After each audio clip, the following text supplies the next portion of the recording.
Bismillahirrahmanirrahim. Assalamu alaikum, my dear students. Hope you all are fine, happy, and healthy. Welcome here in this session. Chapter number 4 is going on Information and Communication Technologies. My dear students, the first part we have done in the previous class. The second part is Information Technology and Information Systems. Here we study about the IT, about the IS, and also different types of systems. And then हम किस तरह से इन systems को use करते हैं अपने business के अंदर.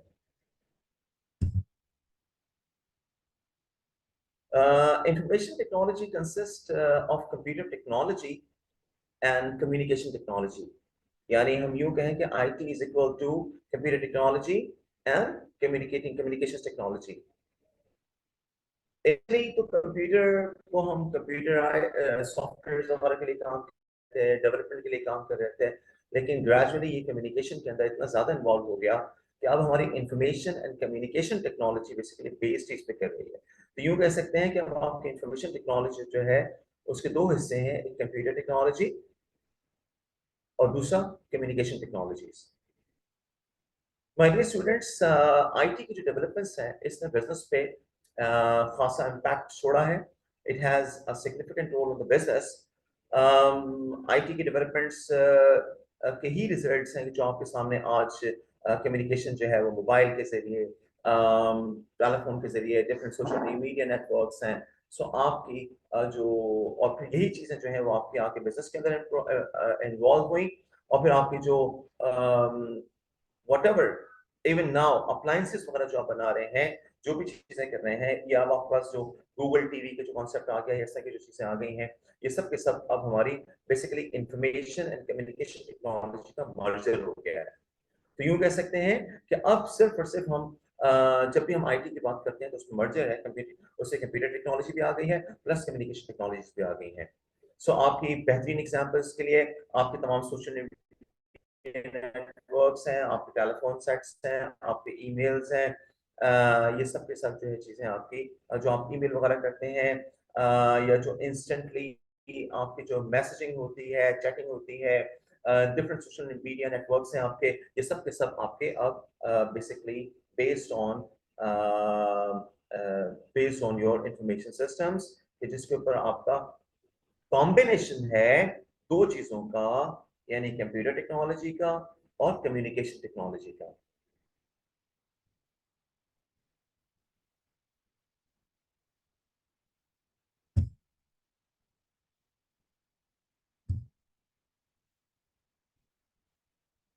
सो माय डियर स्टूडेंट, जैसे कंप्यूटर की इजाद एक रेवोल्यूशन है, इनकलाब बपा किया इसने दुनिया में. Similarly internet has emerged as a major source of sending and receiving the information and even accessing the information. यानी इंटरनेट के जरिए से आपका इंफॉर्मेशन के साथ एक्सेस हुआ. Now you have databases. दुनिया की डिफरेंट डेटाबेसेस हैं आपके, कहीं अमेजोन है तो कहीं ईबे है तो कहीं दराज है तो कहीं ई बैंकिंग है, तो कहीं पे आप जाके किसी यूनिवर्सिटी के डेटाबेसेस को आप लिंक कर रहे हैं, वहाँ आप ऑनलाइन क्लासेस देख रहे हैं या आप कोई रिकॉर्डिंग लेक्चर्स ढूंढ रहे हैं. तो बेसिकली आपकी जो इंफॉर्मेशन है वो इन डेटाबेसेस के ऊपर सेफ है और उन डेटाबेसेस के साथ एक्सेस बेसिकली आपका ये through these information technology tools and information systems हो रहा है. ये जो इंटरनली एक्सटर्नल डेटाबेसेस के जो सोर्सेज हैं, चाहे वो बैंकिंग के हों, चाहे वो किसी यूनिवर्सिटी के हों, चाहे वो किसी बिजनेस के सोर्स अमेजोन वगैरह के हों जहां आप ऑर्डर प्लेस कर रहे हो, ये सारे के सारे एक्सेस इनकी जो पॉसिबिलिटी हो सकी है वो आपकी इंटरनेट की बेसिस पे हो सकी है. अब आप इंटरनेट की हाईवे पे जो है वो www वर्ल्ड वाइड वेब की डिफरेंट पेजेस के जरिए से, डिफरेंट वेबसाइट्स के जरिए से आप कनेक्ट होते हैं और अपनी रिक्वायर्ड डेस्टिनेशन पे पहुंच के उस पर्टिकुलर कंपनी या उस पर्टिकुलर डेटाबेस को जाके एक्सेस कर रहे होते हैं. मींस आपकी रसाई मुमकिन बनाई बेसिकली इस इंफॉर्मेशन टेक्नोलॉजी की वजह से, और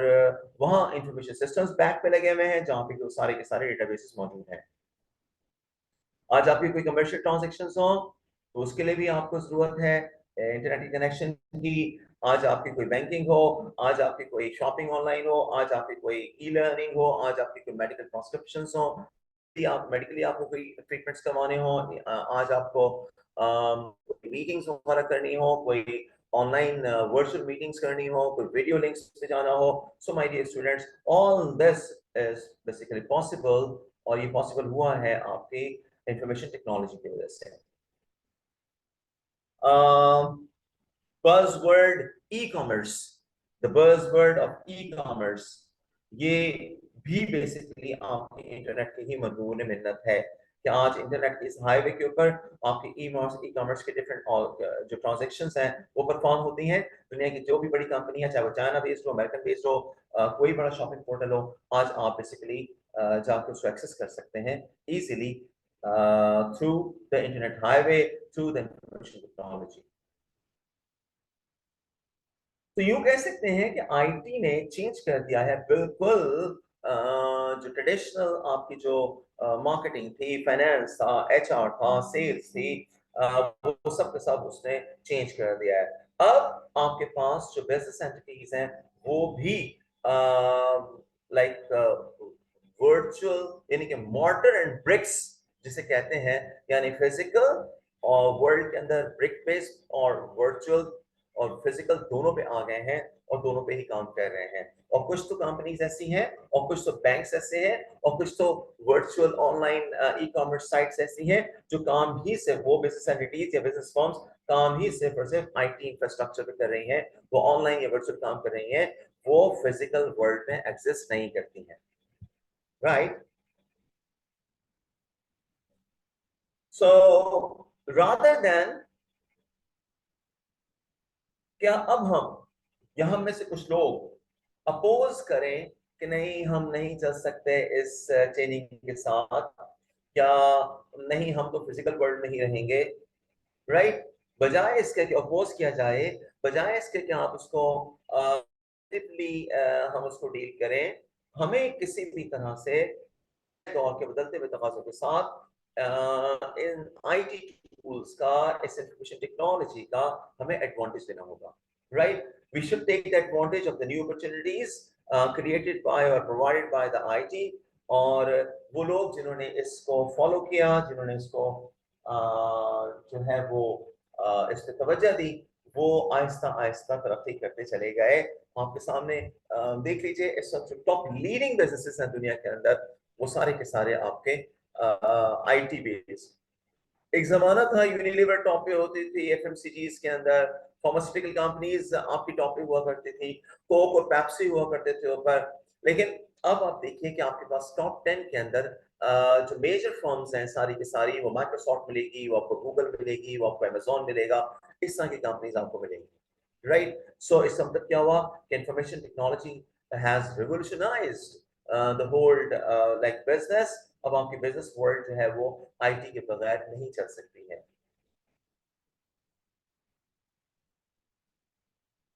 चलते हैं इंफॉर्मेशन सिस्टम्स की जानिब।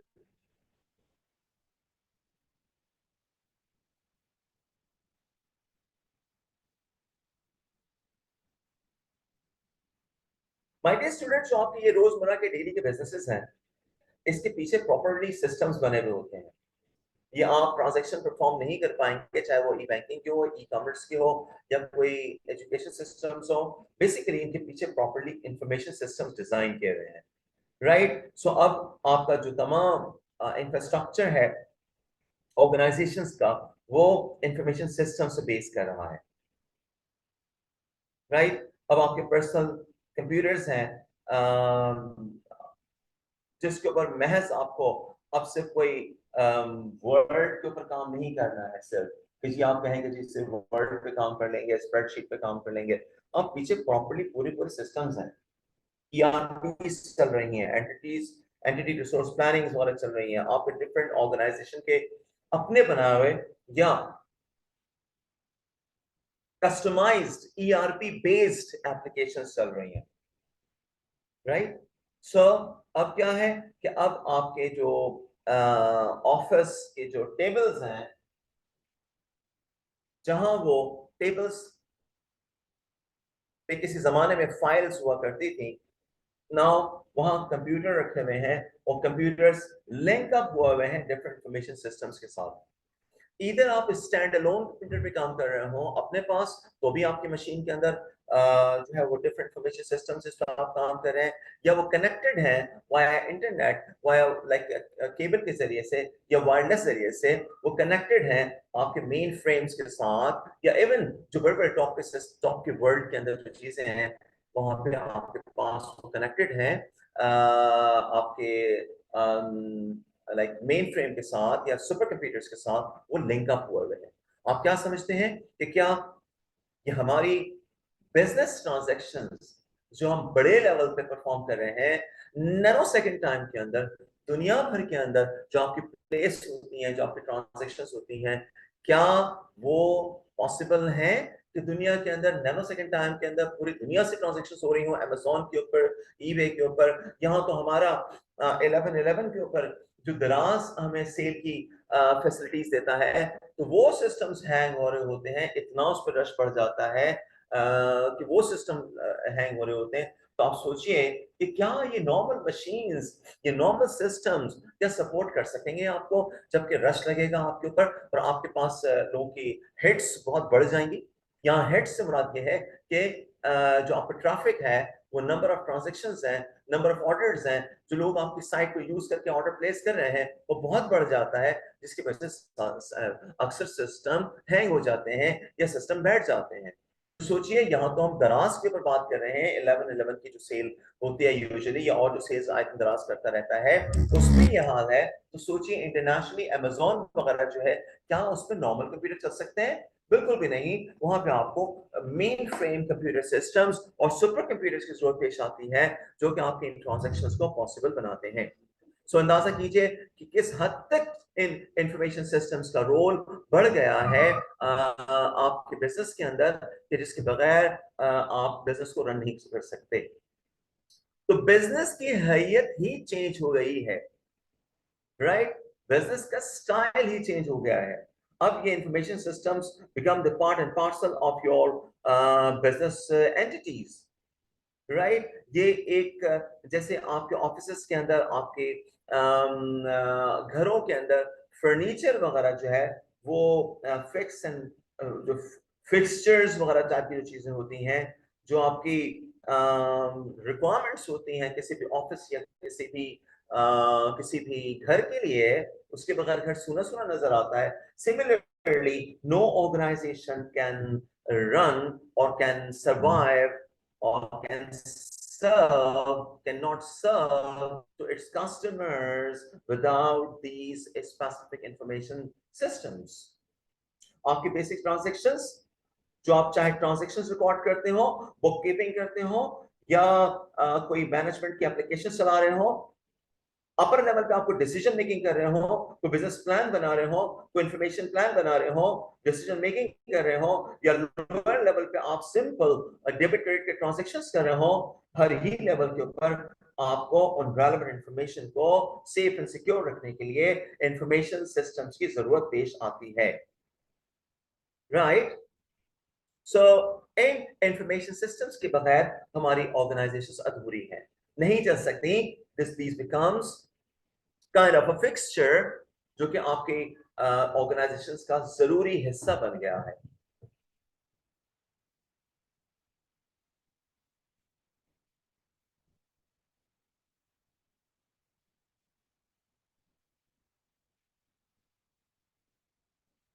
माय डियर स्टूडेंट्स, जब हम बात करते हैं इंफॉर्मेशन सिस्टम्स की, तो इंफॉर्मेशन सिस्टम बेसिकली कॉम्बिनेशन है। इंफॉर्मेशन सिस्टम में आपकी जो है वो सब लोग शामिल हैं जो कि उसके अंदर काम करने वाले लोग हैं, वो सॉफ्टवेयर है, वो हार्डवेयर है, वो इक्विपमेंट्स हैं जिसके जरिए से आप पूरे बिजनेस का प्रोसेस कंबाइन कर रहे हैं। सो इंफॉर्मेशन सिस्टम बेसिकली एक कॉम्बिनेशन होता है। इसके अंदर उन तमाम लोगों का मजमुआ, उन तमाम लोग जो उसमें काम कर रहे हैं, कोई डेटाबेसेस को देख रहे हैं, कोई सिस्टम्स को देख रहे हैं, कोई सॉफ्टवेयर को देख रहे हैं, कोई हार्डवेयर को देख रहे हैं, ये लोग हो गए। इसके अलावा वो सॉफ्टवेयर इटसेल्फ जो कि काम कर रहे हैं, इसके अलावा वो हार्डवेयर जिस पे काम कर रहे हैं, इसके अलावा वो डेटाबेसेस, इसके अलावा वो तमाम जो इक्विपमेंट है, ये तमाम आपके इंफॉर्मेशन सिस्टम का हिस्सा होते हैं। इन सबको मिला के हम कंबाइन करके हम इंफॉर्मेशन सिस्टम्स कहते हैं, राइट।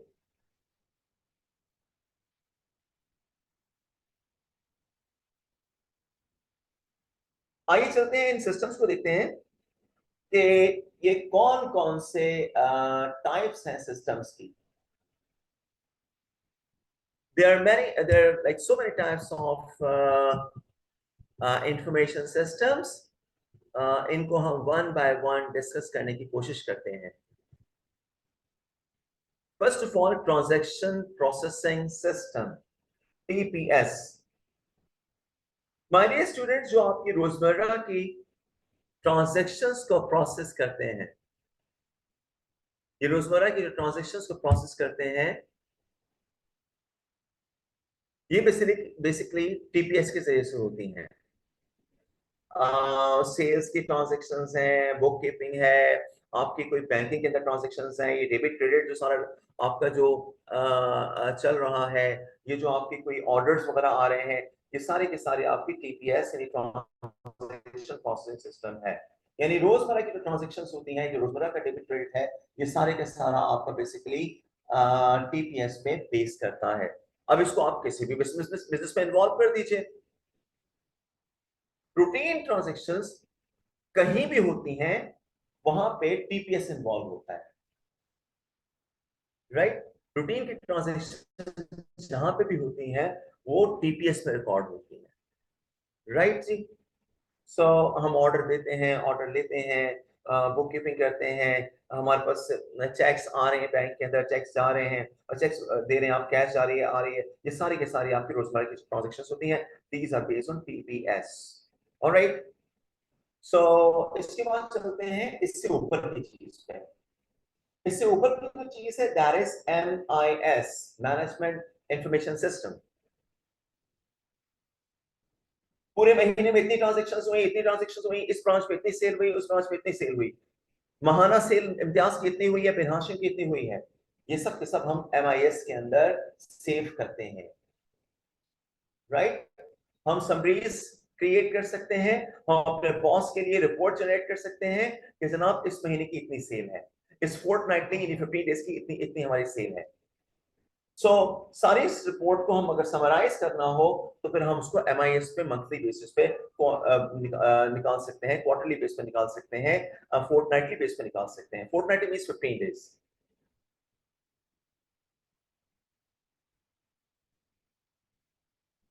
अच्छा, इसके बाद हम चलते हैं नेक्स्ट के ऊपर, जो इससे ऊपर की चीज है, that is decision support system, DSS। My dear student, जब इंफॉर्मेशन बहुत ज्यादा हो जाए, कॉम्प्लेक्स हो जाए, ठीक है, ये बहुत ज्यादा लेवल की हो, हमने उसके ऊपर जाके डिसीजन भी करनी है, आपके बॉस ने उस इंफॉर्मेशन के ऊपर जाके कुछ फोरकास्ट करनी है, आपने फोरकास्ट करके देनी है, कोई स्टैटिस्टिकल मॉडलिंग करनी है, कोई एनालिसिस करना है, कोई चार्ट्स बनाने हैं, कोई टेबुलेशन करनी है, कोई पाई चार्ट्स, कोई लाइन ग्राफ, कोई बार ग्राफ, कोई पाई चार्ट्स बनाने हैं, हमने कोई प्रोग्रामिंग मॉडल्स वगैरह बनाने हैं, और उसकी बेसिस के ऊपर हमने कोई डिसीजन मेकिंग करनी है कि जनाब इस वक्त हमारी ये सिचुएशन चल रही है, हम नेक्स्ट क्वार्टर के अंदर इस सेल को इसी तरह से बढ़ाना है, तो क्या करना है, फोरकास्ट क्या होगी हमारी, इस महीने की जो सेल रही है, नेक्स्ट मंथ की हमारी फोरकास्ट क्या होगी, राइट। हम डिफरेंट सिचुएशन के अंदर, डिफरेंट सिनेरियोस के अंदर जो टेस्टिंग कर रहे होते हैं, सिनेरियो टेस्टिंग कर रहे होते हैं, वो हमने करनी है, तो वो फिर हम उससे ऊपर की चीज, MIS से ऊपर की चीज है, that is called DSS, right? So DSS, basically decision support system, is used by the managers, usually middle level के जो managers होते हैं, middle level के जो decision makers होते हैं, वो उसको यूज करते हैं कि वो किस तरह से अपने decisions को उन complex या unstructured नेचर की जो चीजें हैं, किस तरीके से उसको किसी सिस्टमैटिक वे में लेकर आए, उसको किसी ऐसे फॉर्मेट में लेकर आए कि प्रॉपर टेबुलेशन के अंदर वो डेटा समझ में आ सके, हम उस टेबल्स के बेसिस पे कोई लाइन ग्राफ्स, कोई बार ग्राफ्स, कोई पाई चार्ट्स, कोई कोन ग्राफ्स, कोई कोन चार्ट्स वगैरह के जो डिफरेंट टूल्स हैं, जो स्टैटिस्टिकल एनालिसिस है, जो स्टैटिस्टिकल मॉडलिंग है, उसके जरिए हम फोरकास्ट कर सकें, alright. is this okay?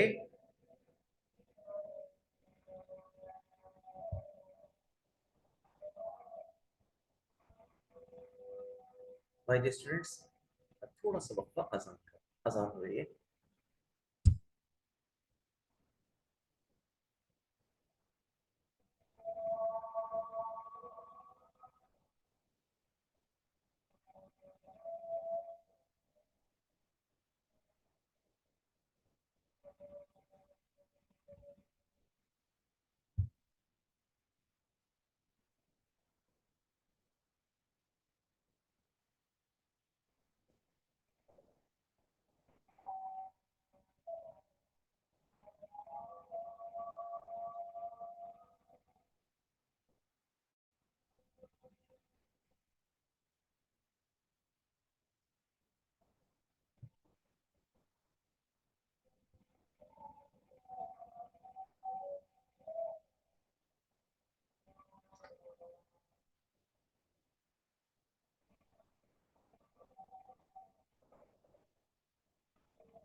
Because there is break call is going on, that's why I have given break. Just खत्म होने वाली है आसान.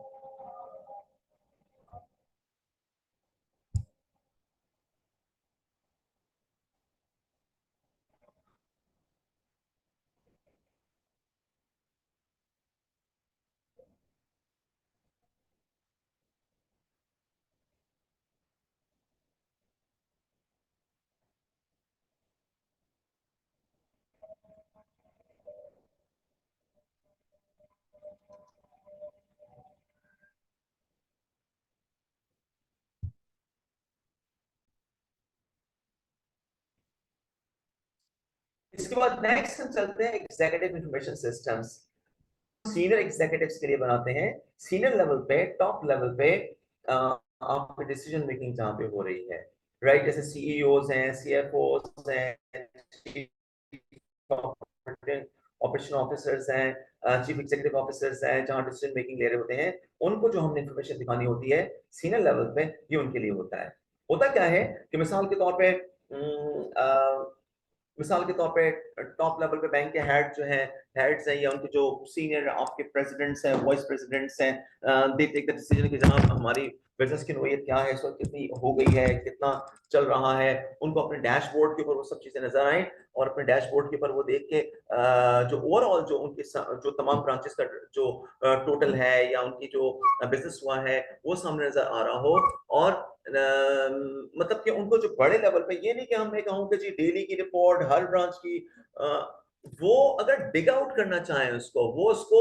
उसके डिटेल्स में जाना चाहें, देखने के लिए कि कौन सी ब्रांच का की कौन से महीने की कितनी सेल हुई है, वो तो एक अलग चीज है कि वो डिग आउट कर सकें. लेकिन ओवरऑल उनको अपने डैशबोर्ड पे किसी भी ब्रांच का टोटल, कितने एक्सपेंसेस, क्या रेवेन्यू, वो सब चीजें उनको एग्जीक्यूटिव लेवल पे, बड़े लेवल पे, बड़े कैनवस पे देखने देखने में और टेक डिसीजन लेने में आसानी हो. होता यूं है माय डियर स्टूडेंट्स के कई दफा आपके जो सीनियर मैनेजमेंट होती है, they don't want to go कि जी, दे डोंट सी कि जी ना वो डेली की जो है वो हमारे पास 100 ब्रांच है जैसे लेट्स से किसी बैंक की, तो डेली की मैं देखूं जाके कि किस बैंक की कितनी क्या पोजीशन चल रही है या वीक की कितनी चल रही है। मुझे ओवरऑल टॉप लेवल पे, मुल्की लेवल पे या head as a head of regional head की सूरत में मुझे डिसीजन लेने हैं, तो मैं ओवरऑल जो चीजें उसको देखना होगा। तो मुझे उसके लिए अप टू डेट जो इंफॉर्मेशन है वो कंटिन्यूसली जो तमाम ब्रांचेस से आ रही है, वो मुझे अपने डिसीजंस लेने के लिए, एग्जीक्यूटिव लेवल पे, सीनियर लेवल पे डिसीजन लेने के लिए मुझे उस इंफॉर्मेशन की जरूरत है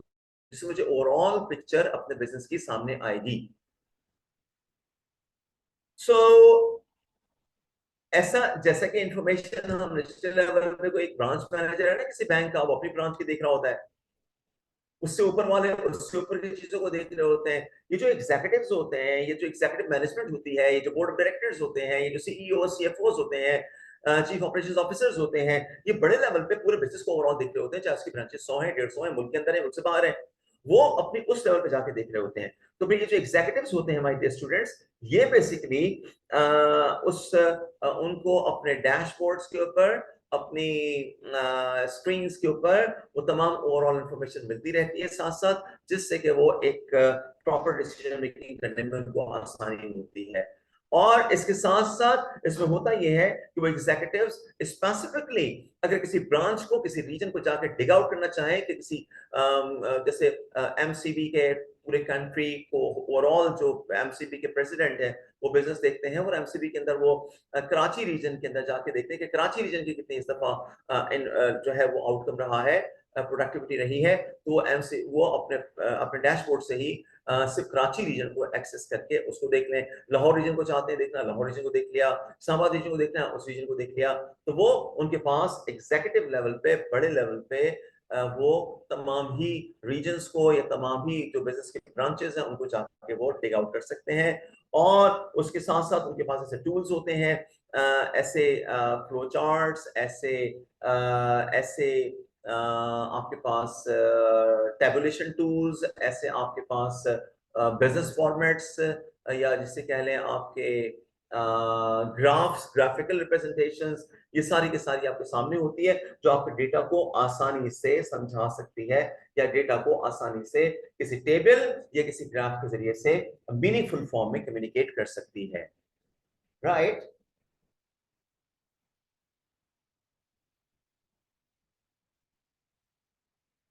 मिसाल के तौर पे रोजाना की ट्रांजेक्शन्स हो रही हैं, मिसाल के तौर पे आपके किसी ईआरपी के अंदर जो आपके ये जो ब्रांचेस हैं आपके आई कैप के अंडर में, मिसाल के तौर पे हम एग्जांपल ले लेते हैं कि ओवरऑल सैलानी का जो एजुकेशन नेटवर्क है, राइट? अब सैलानी के एजुकेशन नेटवर्क के अंदर जो है वो हमारे पास उसकी एक ब्रांच जो है वो SBIL है, राइट? उसका दूसरा हिस्सा जो है वो SMIT है, जहाँ पे आईटी के कोर्सेज हो रहे हैं, इसी तरह से और बहुत सारी चीजें हो रही हैं। तो सैलानी ओवरऑल, अगर जो सैलानी की मैनेजमेंट है वो देखना चाहिए, उनको प्रेजेंटेशन दे रहा हूँ तो इन एग्जीक्यूटिव इंफॉर्मेशन सिस्टम के जरिए से हम सैलानी के तमाम ही जो शोबे हैं उनको उनको हम एक लाइक स्क्रीन के ऊपर हर एक चीज को सामने रखते हुए हम ओवरऑल एक्सप्लेन कर सकते हैं कि कौन सी ब्रांच के अंदर कितना हमारा चैरिटी जारी है, या कौन सी ब्रांच के अंदर SBIL को कितना, तो SMIT को कितना, तो खाने के अंदर जो शोबा है उसके अंदर कितना, यानी हम कितना कितना दे रहे हैं। तो ओवरऑल हम एक इसका अगर एग्जीक्यूटिव लेवल पे हम एक व्यू लेना चाहें तो हम वो ले सकते हैं इन एग्जीक्यूटिव इंफॉर्मेशन सिस्टम के जरिए से, जहां पे each and everything you can see and you can through the tables, through the graphs, you can judge your statistical data और फिर डिसीजन मेकिंग कर सकते हैं। इवन आप उसके ऊपर फर्दर प्लानिंग कर सकते हैं कि हमने किस तरीके से अगली इन्वेस्टमेंट्स करनी है या अगला हमने कितना किस तरीके से चलना है। तो माय डियर स्टूडेंट्स, यूं समझे कि मैं आपको ग्रेजुअली ऊपर लेके जा रहा हूं। सबसे पहले मैंने ट्रांजेक्शन प्रोसेसिंग सिस्टम बताया, सबसे निचले लेवल पे जो आपकी डेबिट क्रेडिट या कोई भी ट्रांजेक्शन किसी भी जगह पे होती है, किसी शॉप के अंदर कुछ चीज ले रहे हैं, कोई डेबिट क्रेडिट हो रही है, या बैंक के अंदर कोई डेबिट क्रेडिट हो रही है, बैंक वहां पे हमने टीपीएस से स्टार्ट किया, फिर उससे ऊपर के लिए हमने फिर एमआईएस को देखा, उससे ऊपर की डिसीजन सपोर्ट सिस्टम, और उससे ऊपर फिर हम एग्जीक्यूटिव इंफॉर्मेशन सिस्टम्स तक आ गए, पहुंच गए। राइट जी।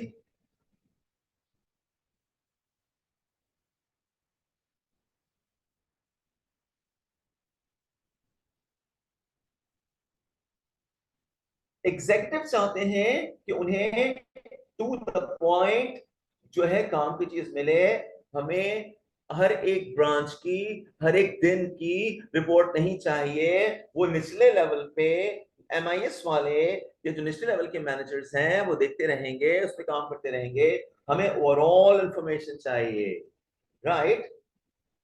वो ब्रॉडर व्यू में डिसीजन ले, ब्रॉडर व्यू में देख रहे होते हैं, वो पूरे बिजनेस के लेवल पे देख रहे होते हैं, उनको छोटी छोटी डेली की ट्रांजेक्शन से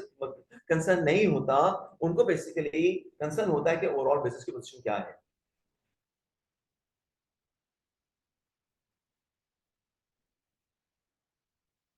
इसके बाद हम आते हैं नेक्स्ट के ऊपर, that is expert systems. My dear students, expert systems का तो आप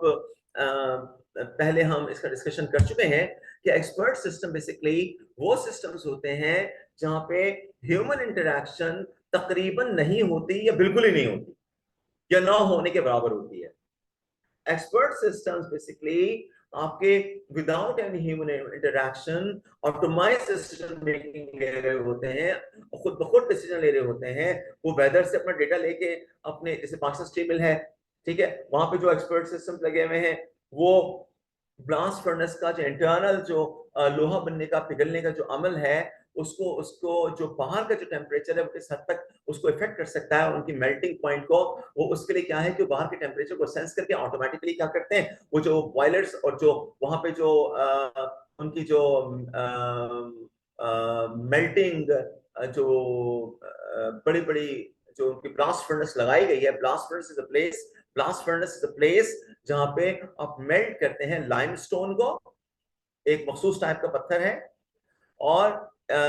इसके अलावा जो आप कच्छ धात यानी आयरन ओर्स को डालते हैं, मिक्स करते हैं। अब इसके लिए एक मखसूस किस्म का टेम्परेचर चाहिए, हजारों डिग्री का। राइट। ब्लास्ट फर्नेस अगर एक दफा ठंडी हो जाए तो 2 महीने तक वो उसको पहले उस टेम्परेचर पर लेके जाना पड़ता है, then you would be able to melt these things. और फिर बहता हुआ लोहा जो है वो बनने के बाद पिघला हुआ लोहा नालियों में जाता हुआ, बहता हुआ, और अपने सांचों में पहुंचता है, और जहां पे उससे के साथ स्टील या स्लैब्स या कोई जो है वो प्लेट्स वगैरह टाइप की चीजें जो है वो बन रही होती हैं। राइट। तो अब ये क्या है, अब आपकी जो ब्लास्ट फर्नेस है उसको एक्सपर्ट सिस्टम्स की जरूरत है। अब ये एक्सपर्ट सिस्टम जो है basically, okay okay, expert system basically जो है ऑटोमेटिकली डेटा लेते हैं अपने इर्द गिर्द से।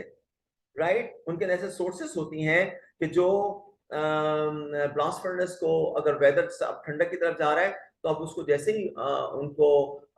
उनके जो टूल्स हैं उन्होंने गेज किया कि जी वेदर में कुछ ठंडक आ गई है, तो अब एक्सपर्ट सिस्टम के जरिए से ब्लास्ट फर्नेस खुद ब खुद अपना टेम्परेचर को इंक्रीज कर लेगी, इंटरनल टेम्परेचर को, ताकि उसकी जो लोहे की बनावट है, साख्त है, ये जो लोहा बनाने का अमल है, उसमें कोई प्रॉब्लम नहीं आए। तो my dear students, expert system basically वो होते हैं जो कि without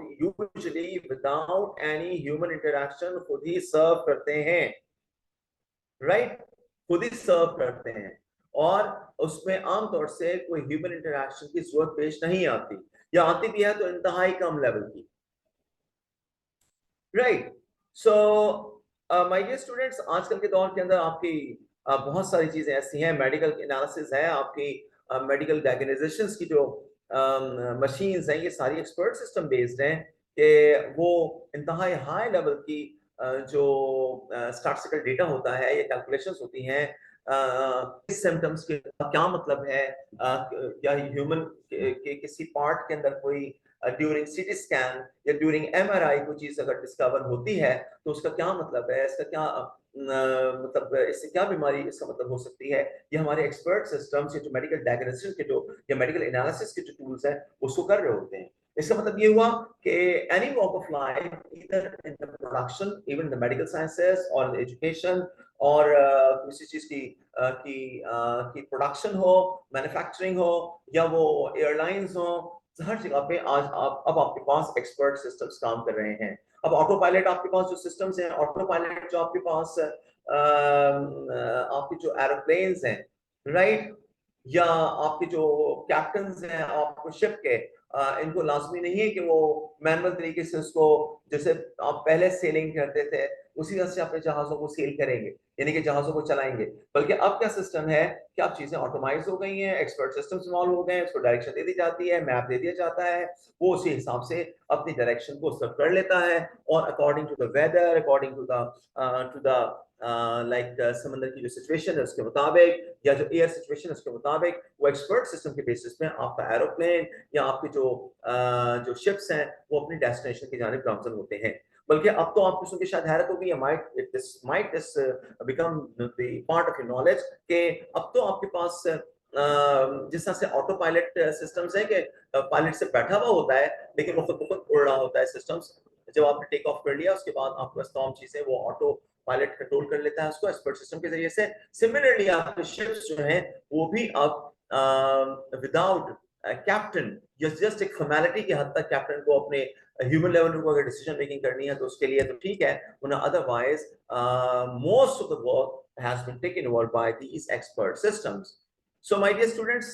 almost every walk of life, medical analysis हो, वो आपकी एरोप्लेन्स हो, वो आपकी एयर ट्रैवलिंग हो, वो आपकी ट्रैवलिंग हो, वो आपकी जो अब जो लेटेस्ट जो आपकी टेस्ला की कार्स वगैरह हैं, राइट, टेस्ला की कार्स वगैरह हैं, अब these are based on expert systems now, right. अब आपके पास ये तमाम चीजें एक्सपर्ट सिस्टम्स की बेसिस पे हैं। तो my dear students, expert system के अंदर बेसिकली ह्यूमन इंटरेक्शन कम रह जाती है और सिस्टम सारे के सारे काम खुद कर रहे होते हैं, उनके जरिए से चीजें चल रही होती हैं।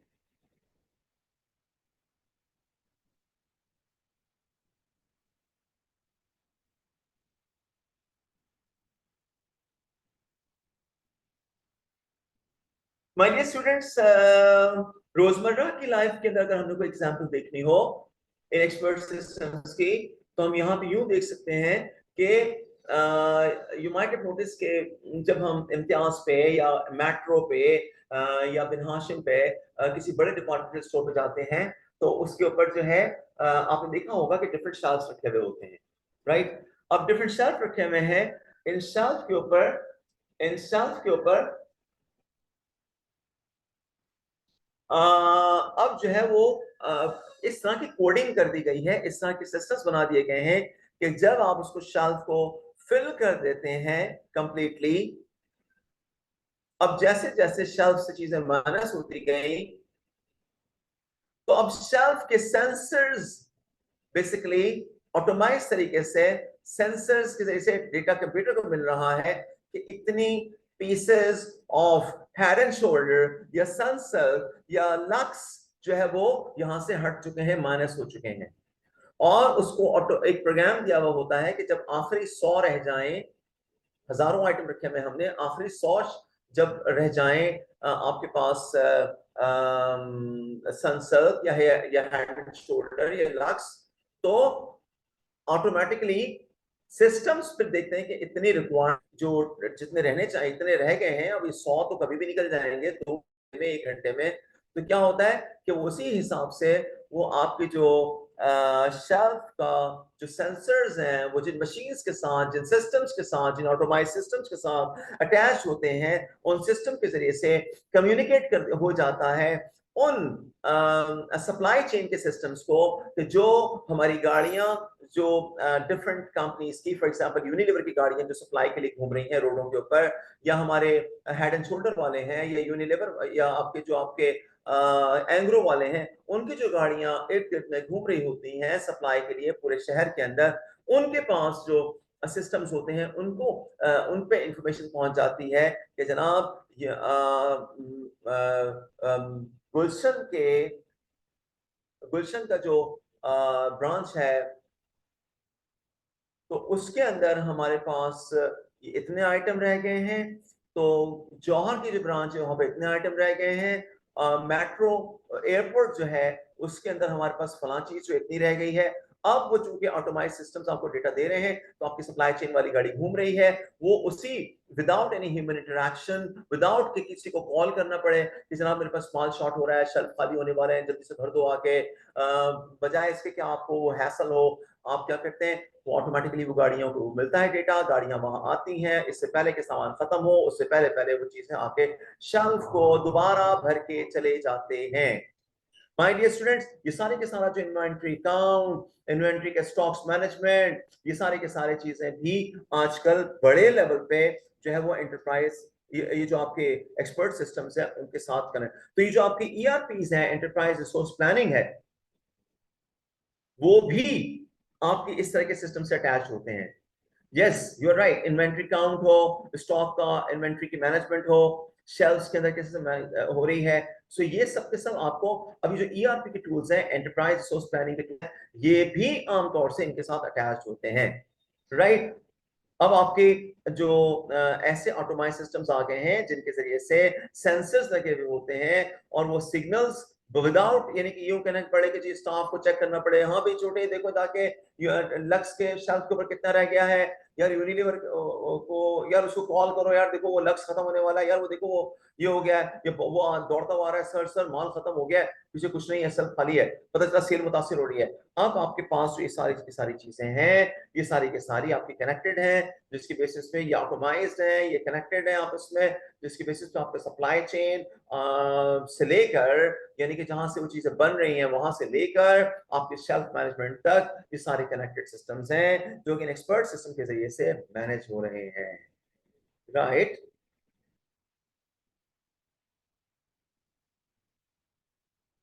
राइट, तो अब ये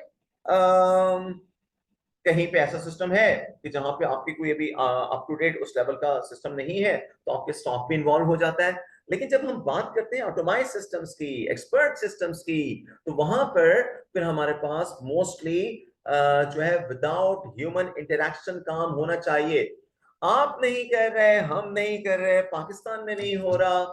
वो एक अलग चीज है। लेकिन जनाब आपके तमाम सिस्टम्स को जब हम एक्सपर्ट सिस्टम्स कहेंगे, तो विदाउट ह्यूमन इंटरेक्शन काम करना चाहिए।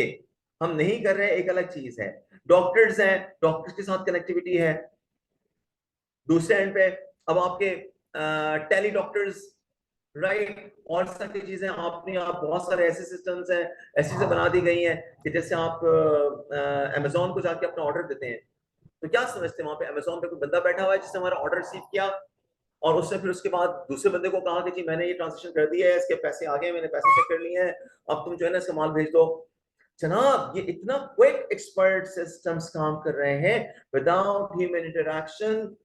बैंकिंग सिस्टम भी इन्वॉल्व है कि कुछ यूं अंदाजा लगाइए कि आपने इंटरनेट पे जाके अमेजोन की साइट पे एक बुक को सिलेक्ट किया कि मुझे e commerce by James O'Brien चाहिए, राइट। अब ये e commerce by James O'Brien जो है, I used to teach at CBM, so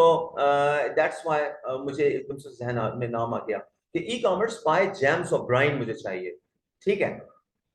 he is a world class like e commerce writer. तो अब मैंने जाके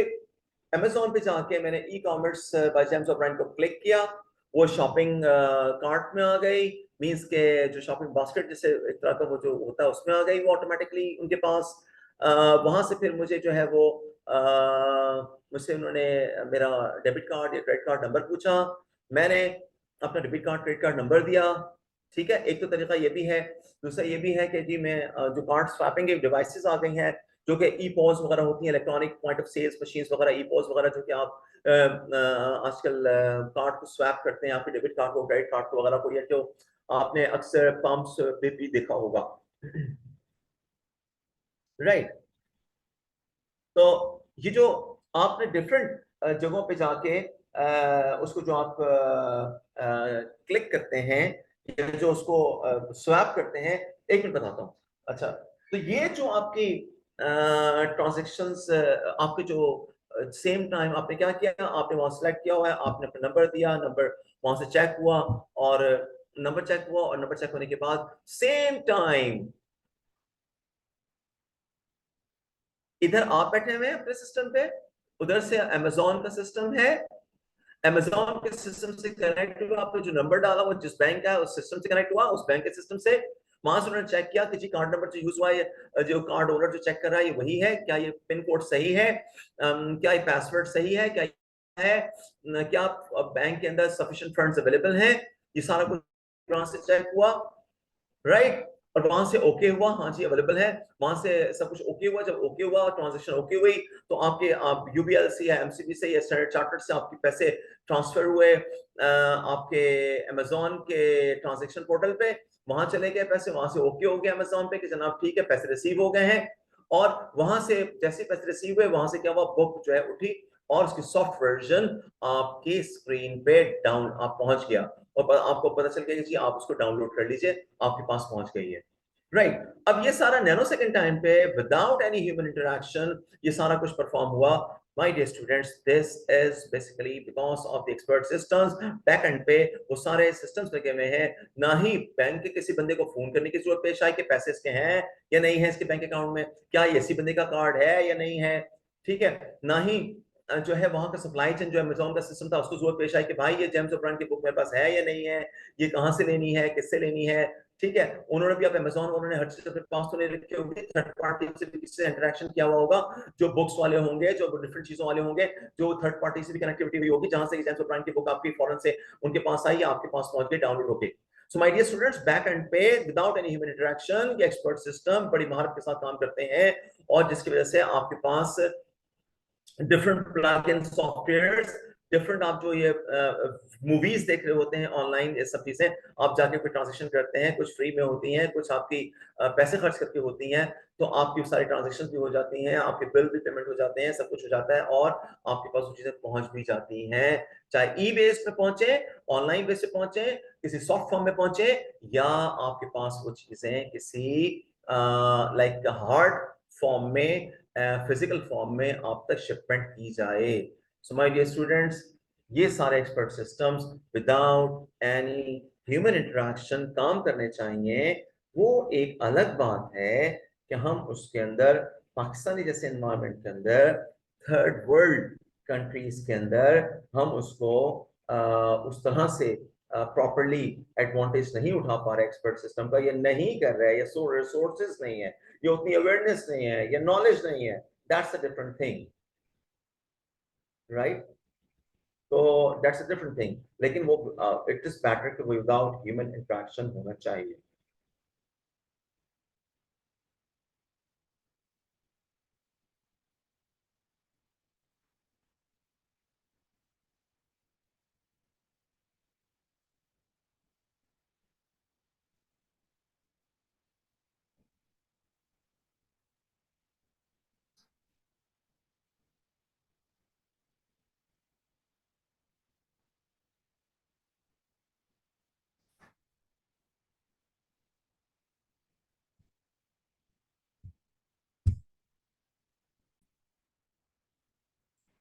My dear students, all right. So, my dear students, जब हम एक्सपर्ट सिस्टम्स की बात करते हैं ना, तो एक्सपर्ट सिस्टम का मतलब ये होता है कि लाइक एन एक्सपर्ट काम करते हैं।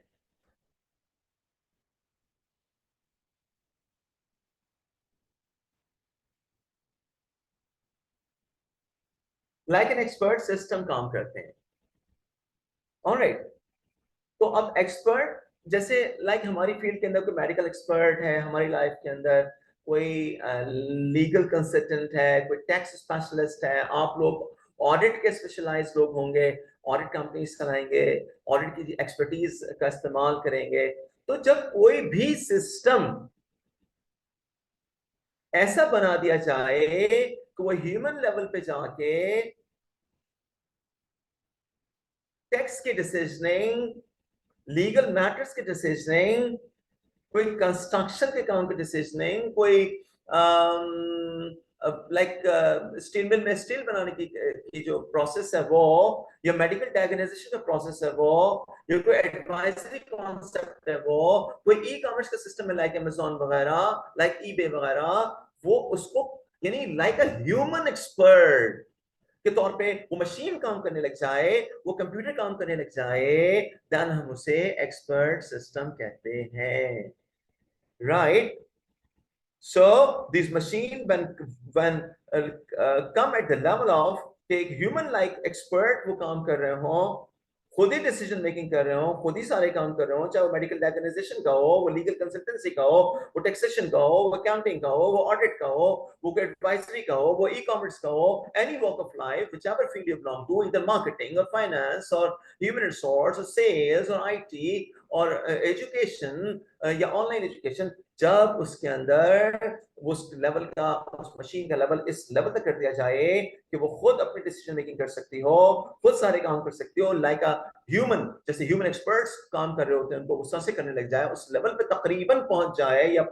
मुकम्मल पहुंच जाए, तो हम कहते हैं कि ये एक्सपर्ट सिस्टम्स हैं, इन्हें ह्यूमन इंटरेक्शन की जरूरत नहीं है, इनको ऐसी नॉलेज दे दी गई है, इनको ऐसा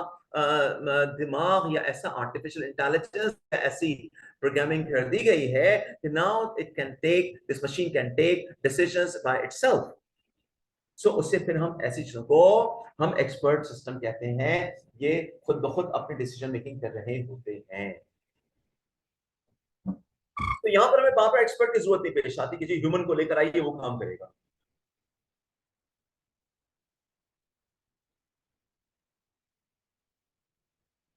तमाम इफ देन एल्स मौजूद होता है, एक्सपर्ट सिस्टम के पास तमाम इफ देन एल्स मौजूद होता है, अगर ये हो जाए तो फिर क्या होगा, फिर क्या करना है, ये हो जाए तो फिर क्या करना है, वेदर में कूलिंग हो गई तो अब क्या करना है, वेदर में गर्मी आ गई तो अब क्या करना है, right? Machine can take decision itself by itself, right? जी, okay, now moving towards enterprise resource planning, ERP।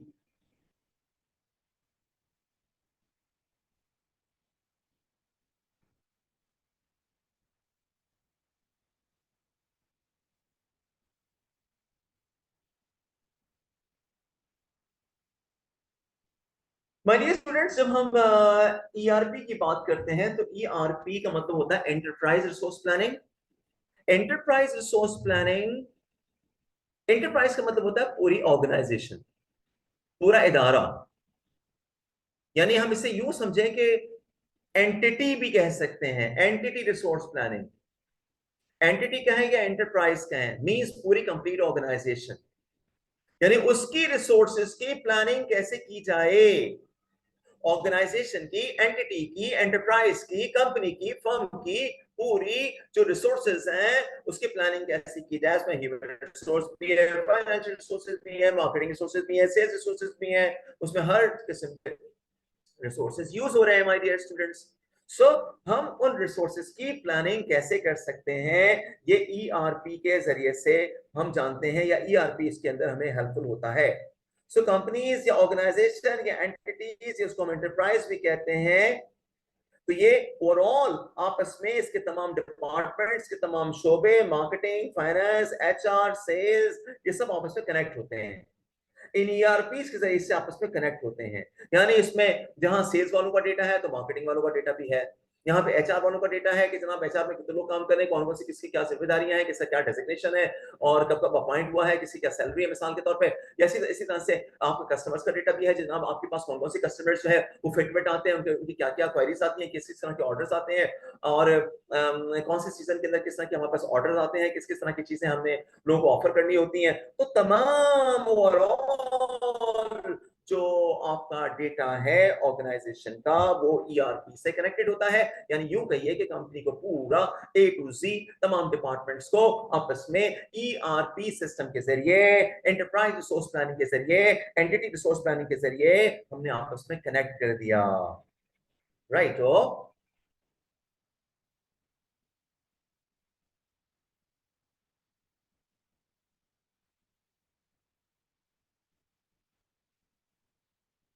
अच्छा, मैं थोड़ा सा ना आपको सोचने समझने का मौका कुछ कुछ जगहों पे देता हूं, कुछ कॉजेज, कुछ छोटे से गैप्स, कि जहां पे आप थोड़ा सा अपने आप को लिंक कर सकें उन आइडियाज के साथ भी, कि जो आइडियाज हम आपको शेयर कर रहे हैं कहीं उससे कोई कनेक्ट होती हुई बात आपके जहन में चल रही हो, या आपके पास कोई एग्जांपल ऑटोमेटिकली एग्जाम्पल्स को या इस डिस्कशन को या इन टॉपिक्स को अंडरस्टैंडिंग के बाद अगर आपके जहन में कहीं कनेक्ट होती है कोई एग्जाम्पल, आपके जहन कहीं पहुंचता है किसी इदारे के अंदर या उसके अंदर कोई काम होता हुआ जो आपके जहन में कनेक्ट होता है, तो उसमें आपको सा मौका मिल जाए कि आप अपने पास भी कोई एग्जाम्पल जोड़ सकें, बना सकें, या जहन काम कर सके कि हाँ सर ने जो एग्जाम्पल दी है ये फला फला जगह पे भी लिंकअप हो रही है, राइट। जहां पे हम एक आध लाइक लम्हे का तवक्कुफ करते हैं, हम वहां पे थोड़ा सा पॉज लेते हैं, वहां आपको भी सोचने समझने की या अपने आइडियाज को लिंक अप करने की अपॉर्चुनिटी अवेलेबल होती है, कि जहां आप जाके उसको कनेक्ट कर सकें अपनी नॉलेज को किसी ऐसी जगह पे जहां से मेरी नॉलेज और आपकी नॉलेज के साथ कनेक्टिविटी हो सके।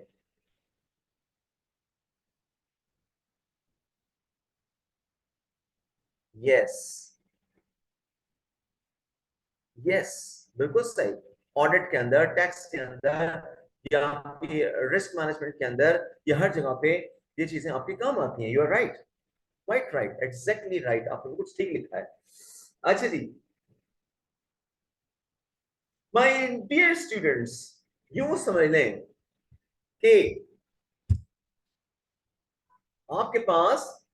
कलेक्टिव नॉलेज रिसोर्स है ईआरपी पे। आपके पास एक तरह का डेटा वेयर हाउस है पूरा, राइट। प्लस आपके पास टेक्नोलॉजी टूल्स हैं। तो by connecting these where information data resources या data warehouses और टेक्नोलॉजी की जो कनेक्टिविटी है उसके जरिए से आप पूरी ऑर्गेनाइजेशन की रिसोर्सेज को यूटिलाइज कर सकते हैं। चाहे सेल्स वाले उस डेटा को देखना चाह रहे हो, मार्केटिंग वाले चाह रहे हो, ऑडिट वाले चाह रहे हो, मार्केटिंग वाले चाह रहे हो, आपके और कोई डिपार्टमेंट चाह रहा हो, वो सारा उनके पास मौजूद है। जिस जिस डिपार्टमेंट के जिन जिन मैनेजर्स को जो जो राइट्स आप देंगे, वो राइट्स के मुताबिक वो अपना अपना डेटा वहां से एक्सेस कर सकता है। अब ईआरपी का मतलब ये भी नहीं होता माय डियर स्टूडेंट्स कि कहीं ये समझा जाए कि जनाब एक लोअर लेवल का आदमी चाहे जो है वो ईआरपी के सिस्टम पे जाके एचआर के अंदर जाके और जाके देख ले कि जनाब फला फला की सैलरी कितनी है। हाँ, वक्त आने से पहले देख रहा हूँ कि मेरी सैलरी कितनी डिडक्ट हो रही है, इस दफा सैलरी मिलने से पहले पहले देख रहा हूँ। हाँ, या जनाब बोनस जो है वो किस किस को कितना कितना मिलने जा रहा है। तो ऐसा नहीं है। जिस डेजिग्नेशन की बेसिस पे, अपनी जिम्मेदारियों के बेसिस पे, जो जो आपको जिम्मेदारियां दी गई हैं, जो जो आपके राइट्स हैं एज मैनेजर एज डायरेक्टर, उसके मुताबिक आपको राइट्स मिलते हैं, राइट। सिस्टम एडमिनिस्ट्रेटर या ईआरपी का जो सिस्टम एडमिनिस्ट्रेटर एडमिनिस्ट्रेट कर रहा है, वो हर शख्स को उसकी जिम्मेदारियों के मुताबिक जो राइट्स है वो देता है, कि आपको लिखने के, देखने के, कलेक्ट करने के, सेंड एंड रिसीव करने के, डेटा में जाके घुसने के क्या क्या राइट्स किस किस को अवेलेबल हैं, राइट। तो ईआरपी पे हर राइट ऐसा नहीं कि हर एक को दे दिया जाए। ठीक है, कनेक्ट होते हैं सिस्टम आपस में पूरे इंटरप्राइज के लेवल पे, पूरी एंटिटी या पूरी ऑर्गेनाइजेशन के लेवल पे हम उस डेटा वेयर हाउस को यूज कर रहे होते हैं, बट इट डजंट मीन कि whoever like want to like वो चाहे और उसको सिस्टम के अंदर घुसना चाहे या ब्रीच करना चाहे वो जा सके, ऐसा नहीं है। As per your responsibilities, as per your designation, आपको जिम्मेदारियां मिलती हैं कि आप उसको भी कितना देख सकते हैं। माय डियर स्टूडेंट्स, एक आसान सी एग्जांपल देता हूँ। यूनिवर्सिटीज हैं, कॉलेजेस वगैरह हैं, इनके ईआरपी सिस्टम्स होते हैं। अब इसी ईआरपी के अंदर जो है ना कितने स्टूडेंट्स रजिस्टर्ड हुए हैं। अब मैं आईकैप का देखता हूँ, आईकैप का ईआरपी सिस्टम के अंदर कितने कौन कौन से सेंटर से कितने कितने स्टूडेंट्स रजिस्टर हो रहे हैं, कौन कौन से कोर्स के अंदर कितने कितने स्टूडेंट रजिस्टर हो रहे हैं, इस दफा कितने लोग स्टूडेंट्स जो है उनकी एग्जामिनेशन फीस आई है, कितने एग्जामिनेशन देने जा रहे हैं, ताकि उनके हिसाब से उनकी कैपेसिटी बनाई जा सके एग्जामिनेशन सेंटर के अंदर, जहां जहां आपके सेंटर्स बनेंगे वहां आप जाके एग्जाम्स देंगे। अब एक तरफ आपकी फीस कितनी स्टूडेंट्स ने दे दी है वो चेक करना, एक तरफ कितने स्टूडेंट्स एनरोल्ड हो रहे हैं, उनका अपना डेटा क्या है, कितने कितने उनके डेटा क्लियर पेपर्स क्लियर हो चुके हैं, कितने बाकी हैं, कौन कौन से पेपर को देने के लिए पहले प्री रैक पेपर कौन सा देना पड़ेगा, डायरेक्टली कैफ 6 नहीं दे सकते या कैफ 8 नहीं दे सकते, तो आपसे पहले कैफ का कौन से पेपर देने होंगे, राइट। अब ये सब चीजें आपके ईआरपी में मौजूद होती हैं, जो कि रिकॉर्ड से पता चल रहा होता है कि जनाब इसने ये सिस्टम क्लियर कर लिया है, अब ये हो गया है, तो ऑटोमेटिकली वो आपको दूसरे सिस्टम में एनरोलमेंट या रजिस्ट्रेशन हो जाती है। वरना वही सिस्टम आपको वहीं कट डाउन करता है कि नहीं जनाब, वो सिस्टम आपको बताता है,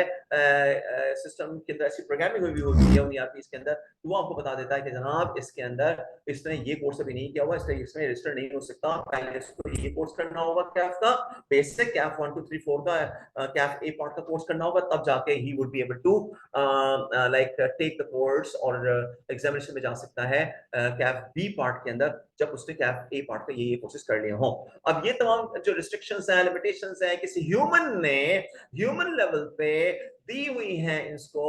तब जाके वो ये आप उस सिस्टम के अंदर जाके वो आपको फिर रिस्पॉन्स करता है कि जनाब अब उसके पास आपकी तमाम इंफॉर्मेशन आ रही है, फीस कलेक्शन है, तो आपके कितने स्टूडेंट रजिस्टर हुए हैं, तो कौन कौन से इस दफा कितने पेपर्स दे रहे हैं, तो उनका रिजल्ट, डिपार्टमेंट का रिजल्ट का रिकॉर्ड है कि जनाब कितने पेपर किसके से क्लियर हो चुके हैं, और ये तमाम चीजें ओवरऑल आई कैप जो है वो ईआरपी पे मैनेज कर रहा होगा, राइट जी। इसी तरह से ऑडिट फॉर्म में जाते हैं, आपको ऑडिट फॉर्म के अंदर डेटा है, डिफरेंट ऑर्गेनाइजेशन का डेटा है पड़ा हुआ आपके पास, ठीक है। वहां पर ऐसे ही होता है ना कि आपकी जो ऑडिट फॉर्म्स हैं, आप मिसाल के तौर पे अब हर ऑडिट फॉर्म के अंदर से जो बिग 4 है या बिग 3 अब रह गई है पाकिस्तान में, फर्गुसन है, ईवाई है, और आपका केपीएमजी है, डिलॉयट तो खैर अब नहीं रही हमारे यहाँ ठीक। तो अब ये बिग 4 कंपनीज जो हैं, इनके पास डिफरेंट सेक्टर्स होते हैं, कोई एयरलाइन सेक्टर के अंदर के आपके ऑडिटर्स होते हैं, सिर्फ एयरलाइन में जाके काम कर रहे हैं, कुछ जो है वो एफएमसीजी के अंदर काम कर रहे हैं, कुछ जो है वो ऑयल एंड गैस के अंदर काम कर रहे हैं, कुछ एनर्जी सेक्टर में काम कर रहे हैं, तो आपके भी आगे जाके ना डिफरेंट सेक्टर्स बनेंगे कि जनाब हमने किन लोगों को किस सेक्टर में डालना है और किन लोगों को किस शोबे के अंदर डाल के उसको, और फिर वो उसी शोबे का आपको एक्सपीरियंस होता रहता है, और इस तरह से जब आप जाते हैं ऑडिट के, तो आपको अपने अपने सेक्टर की एक्सपर्टीज हो चुकी होती है, तो इसलिए जो लोग ऑडिट फर्म के अंदर जिस यानी कि जैसे एक ग्रुप बना दिया जो ऑडिट करने के लिए जाता है बैंकिंग सेक्टर के अंदर, एक जाता है ऑयल एंड गैस के अंदर, एक जाता है एयरलाइंस के अंदर, एक जाता है एफएमसीजीज के अंदर, ठीक है, यूनिलीवर और एंग्रो वगैरह के अंदर। तो अब ये क्या है कि आपके उन ग्रुप्स की अपने अपने शोबे के अंदर एक्सपर्टीज हो चुकी होती हैं, वो लोग को वहां जब भेजा जाता है, तो उन उन कंपनीज के ईआरपीस या उनकी ओवरऑल एंटिटी ऑर्गेनाइजेशन के अंदर जो डिपार्टमेंट से कनेक्टिविटी है या जो ऑडिट करने के लिए जो आसानियां हो सकती हैं उस ईआरपी से, वो सारी चीजें उनको उसकी नॉलेज हो चुकी होती है। लेकिन ये उस वक्त होती है माय डियर स्टूडेंट्स, मैं क्यों कनेक्ट कर रहा हूँ उस चीज को कि सेक्टर बेस्ड स्पेशलाइजेशन जो होती है, वहां पे जो अपने स्पेसिफिक ईआरपी चल रहे होते हैं, एयरलाइन के अंदर एयरलाइन का आयाटा बेस्ड ईआरपी चल रहा है, ठीक है, जो टिकट रिजर्वेशन से लेकर और उसके बाद उसकी अकाउंट्स मैनेजमेंट, अकाउंट्स की पेमेंट पे मैकेनिज्म, सब सारा कनेक्टिविटी है, तो आपको ऑडिट करने में उस फर्म को आसानी होती है जब उस पर्टिकुलर सेक्टर का ईआरपी को पे प्रैक्टिस कर करके काम कर करके आप एक्सपर्ट हो चुके होते हैं, right. So my dear students, यहाँ पर हर एक शोबा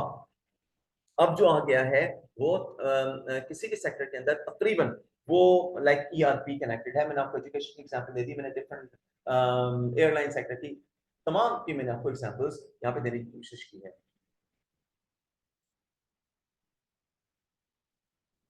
तो यूं समझ लीजिए कि ये इस तरह के सिस्टम्स होते हैं, सॉफ्टवेयर डेवलप किए जाते हैं, जहाँ पे कि आपके इदारे का कि एडमिशन से लेकर उनकी एग्जामिनेशन, उनकी फी कलेक्शन, उनका हर तरह का डेटा, जैसे एक एजुकेशन इंस्टीट्यूशन में आ रहा होता है, एग्जाम्पल दी या किसी ब्रांचेस की एग्जाम्पल दी मैंने, कोचिंग सेंटर्स जो है क्या आपकी उसकी एग्जाम्पल दी, इसी तरह से आप किसी यूनिवर्सिटीज लेवल पे या एचएससी लेवल पे देखते हैं, तो आपको हर चीज एग्जाम्पल इस एक ईआरपी के सिस्टम के अंदर मिल रही होती है।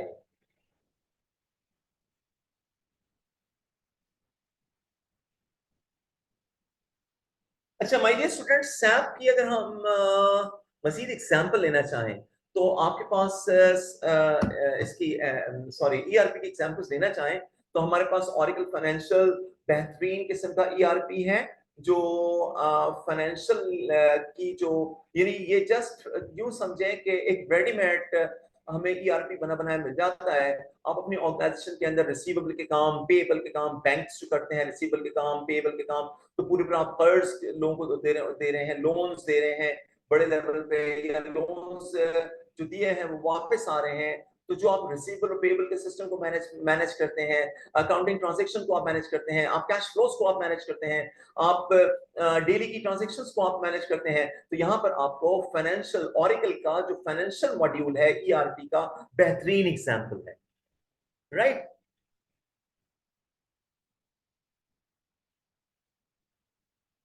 यस, यस,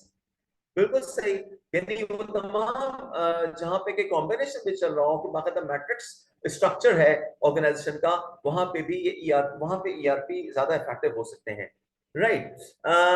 हम सिर्फ कैश बेसिस पे ही नहीं, बल्कि यूं कहें कि जैसे एग्जांपल दी कि आप कैश कलेक्शन से लेके स्टूडेंट्स के एडमिनिस्ट्रेशन से लेकर स्टूडेंट्स के रजिस्ट्रेशन से लेकर स्टूडेंट्स के एग्जामिनेशन से लेकर उनका जितना डेटा है कितना ये सारी चीजें आप ईआरपी से पे आप रख सकते हैं। मैं अगर ऑरेकल फाइनेंशियल की अगर बात करता हूं तो ऑरेकल फाइनेंशियल का जो फाइनेंशियल से रेलेवेंट जितने भी टूल्स हैं, रिसीवेबल है, पेएबल है, कैश फ्लोज हैं, रोजाना की आपकी ट्रांजैक्शंस को आपको रिकॉर्ड रखना है, ये सारे के सारा ऑरेकल फाइनेंशियल आपको दे देता है। ऑरेकल फाइनेंशियल के जो ईआरपी है वो जरा चीप प्राइस पे है, इकोनॉमिकल प्राइस पे है, और ये खासी बड़ी तादाद में दुनिया में यूज हो रहे हैं। लेकिन माय डियर स्टूडेंट्स, ऑरेकल से भी ज्यादा अगर मैं देखता हूं जो दुनिया में सबसे ज्यादा यूज हो रहा है, आपकी बुक में तो नहीं दिया हुआ मेरे ख्याल में, लेकिन अगर मैं देखता हूं तो SAP is the best example. कुछ चीजें हम एग्जांपल देते हुए बुक से आगे निकलते हैं, ये बुक के अलावा बात करते हैं। रीजन ये होता है कि जनाब ये आपको ज्यादा अच्छी नॉलेज दे सकें, राइट? तो सैप जो है ये जर्मन बेस्ड सॉफ्टवेयर है, राइट? हमारे पास सीमेंस एक कंपनी है पाकिस्तान के अंदर, जर्मन बेस्ड कंपनी सीमेंस है। ये इलेक्ट्रिकल एंड इलेक्ट्रॉनिक्स अप्लायंसेस बनाती थी, स्विचेस वगैरह बनाती थी। इसके अलावा जो आपके राउटर स्विचेस हब्स जो आप टेलीकम्युनिकेशन में यूज कर रहे हैं वो बनाती हैं ये। आपके डिफरेंट सिग्नल्स के जो ट्रांसमिशन ट्रांसमीटर्स वगैरह होते हैं वो बनाते हैं ये। साइट में कराची साइट में इनका जो है सीमेंस बहुत बड़ी कंपनी है। तो इनकी एक प्रोडक्ट है, बेसिकली सीमेंस कंपनी की प्रोडक्ट है सैप। इन्होंने ये जबरदस्त किस्म की ईआरपी बनाई है। इनके पास लाइक अकाउंटिंग के शोबे के अलावा इनके पास सप्लाई चेन के भी और ह्यूमन रिसोर्स के भी और मार्केटिंग के भी और सेल्स के भी ईआरपी सॉफ्टवेयर्स मौजूद हैं। माय डियर स्टूडेंट्स, ये इतने कॉस्टली हैं और ये इतने effective हैं कि I've seen के people those who are like simple MBA किसी भी यूनिवर्सिटी से, जिसको आमतौर से लोग पूछते नहीं हैं, अगर उसके साथ में सैप किया हुआ है या आप लोग लाइक जैसे सैप किया हुआ है, तो आप यकीन कीजिए आपकी एकदम से एक्स्ट्रा ऑर्डिनरी किस्म की आपकी जो है वो वैल्यू बढ़ जाती है on the basis of these tools. ये जो ईआरपी को मैनेज करते हैं, आप ईआरपी के टूल्स को जानते हैं, ईआरपी इंप्लीमेंट कर सकते हैं, ईआरपी को रन कर सकते हैं, ईआरपी को आप अपने इदारे के अंदर जो है चला सकते हैं। तो जनाब ये अब चूंकि वो जमाना तो रहा नहीं कि आप जो है वो छोटी छोटी चीजों को हर डिपार्टमेंट के लिए अलग अलग बनाएं, एचआर का अपना हो तो फाइनेंस वालों का अपना हो, फाइनेंस वालों को कोई डिटेल चाहिए कि जनाब कौन शख्स कब कब अपॉइंट हुआ, कितने दिन की अटेंडेंस लगी है, तो वो भागा भागा जा रहा है एचआर वाले के पास कि भाई बताओ मिस्टर एक्स कब ने कब ज्वाइन किया, कितने दिन काम किया, उसकी अटेंडेंस किया है, कितने दिन लेट आया है, कितने दिन की सैलरी कटेगी, उसके डेजिग्नेशन क्या है, उसकी बेसिक क्या है, उसकी जो है वो अलाउंसेस क्या है। फिर उसके बाद मिस्टर बी का पता कर रहा हूँ, सी का पता कर रहा हूँ, तो वो तो इस तरह से तो मारेगा फाइनेंस में। उनके पास एचआर का डेटा नहीं है, एचआर वालों के पास जो है वो किसी उसका डेटा नहीं है। तो अगर इस तरह से काम चल गया, या एडमिशन डिपार्टमेंट वालों के पास डेटा मौजूद है, एडमिशन वाले जो आगे रजिस्ट्रेशन में डेटा नहीं भेज रहे हैं, रजिस्ट्रेशन वाले एग्जामिनेशन में डेटा नहीं भेज रहे हैं, तो इसका मतलब ये हुआ कि अगर आपने अपने अपना एक एक सबने अपने अपने सिस्टम रखे हुए, सिर्फ अपने ही सिस्टम्स के ऊपर आपने अपने अपने छोटे छोटे सॉफ्टवेयर रख के काम चला रहे हैं, तो फिर ये कनेक्टिविटी नहीं हो सकेगी। जब कनेक्टिविटी नहीं हो सकेगी पूरी ऑर्गेनाइजेशन के बेस पे, एंटिटी के बेसिस पे, तो फिर हम अपने रिसोर्सेज को कैसे प्लान करेंगे? लेकिन ये जब सिस्टम्स ईआरपी के सॉफ्टवेयर से आपस में कनेक्टेड होंगे, तो फाइनेंस वाले ह्यूमन रिसोर्स को देख के या मार्केटिंग वाले सेल्स को देख के अपनी अच्छी प्लानिंग कर सकेंगे, वो डेटा एक दूसरे को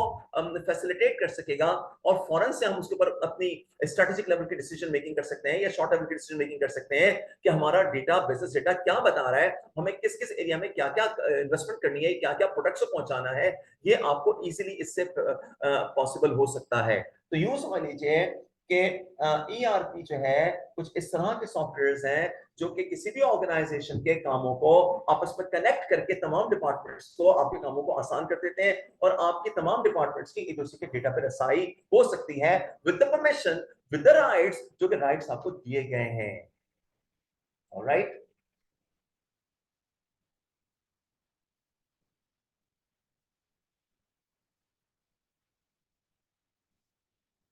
तो ईआरपी इन तमाम डिपार्टमेंटल सिस्टम्स को कंबाइन कर देता है, एक दूसरे को डेटा रिसोर्स की फैसिलिटीज दे देता है।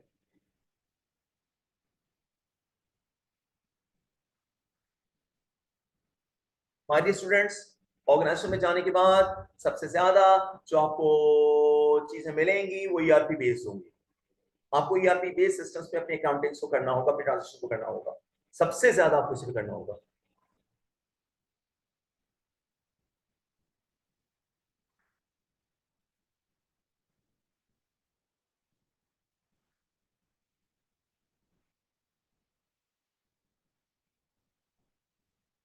यस, यू आर राइट,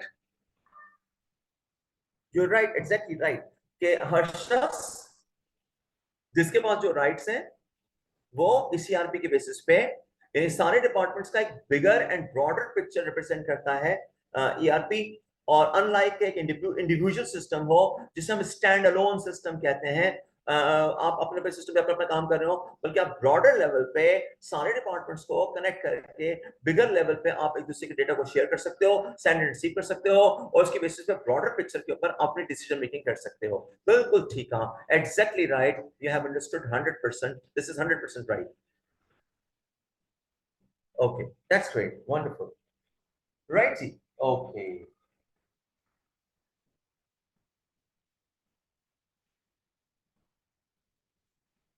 अच्छा माय डियर स्टूडेंट, ये सारे के सारे सिस्टम का इस्तेमाल करने का मकसद क्या है?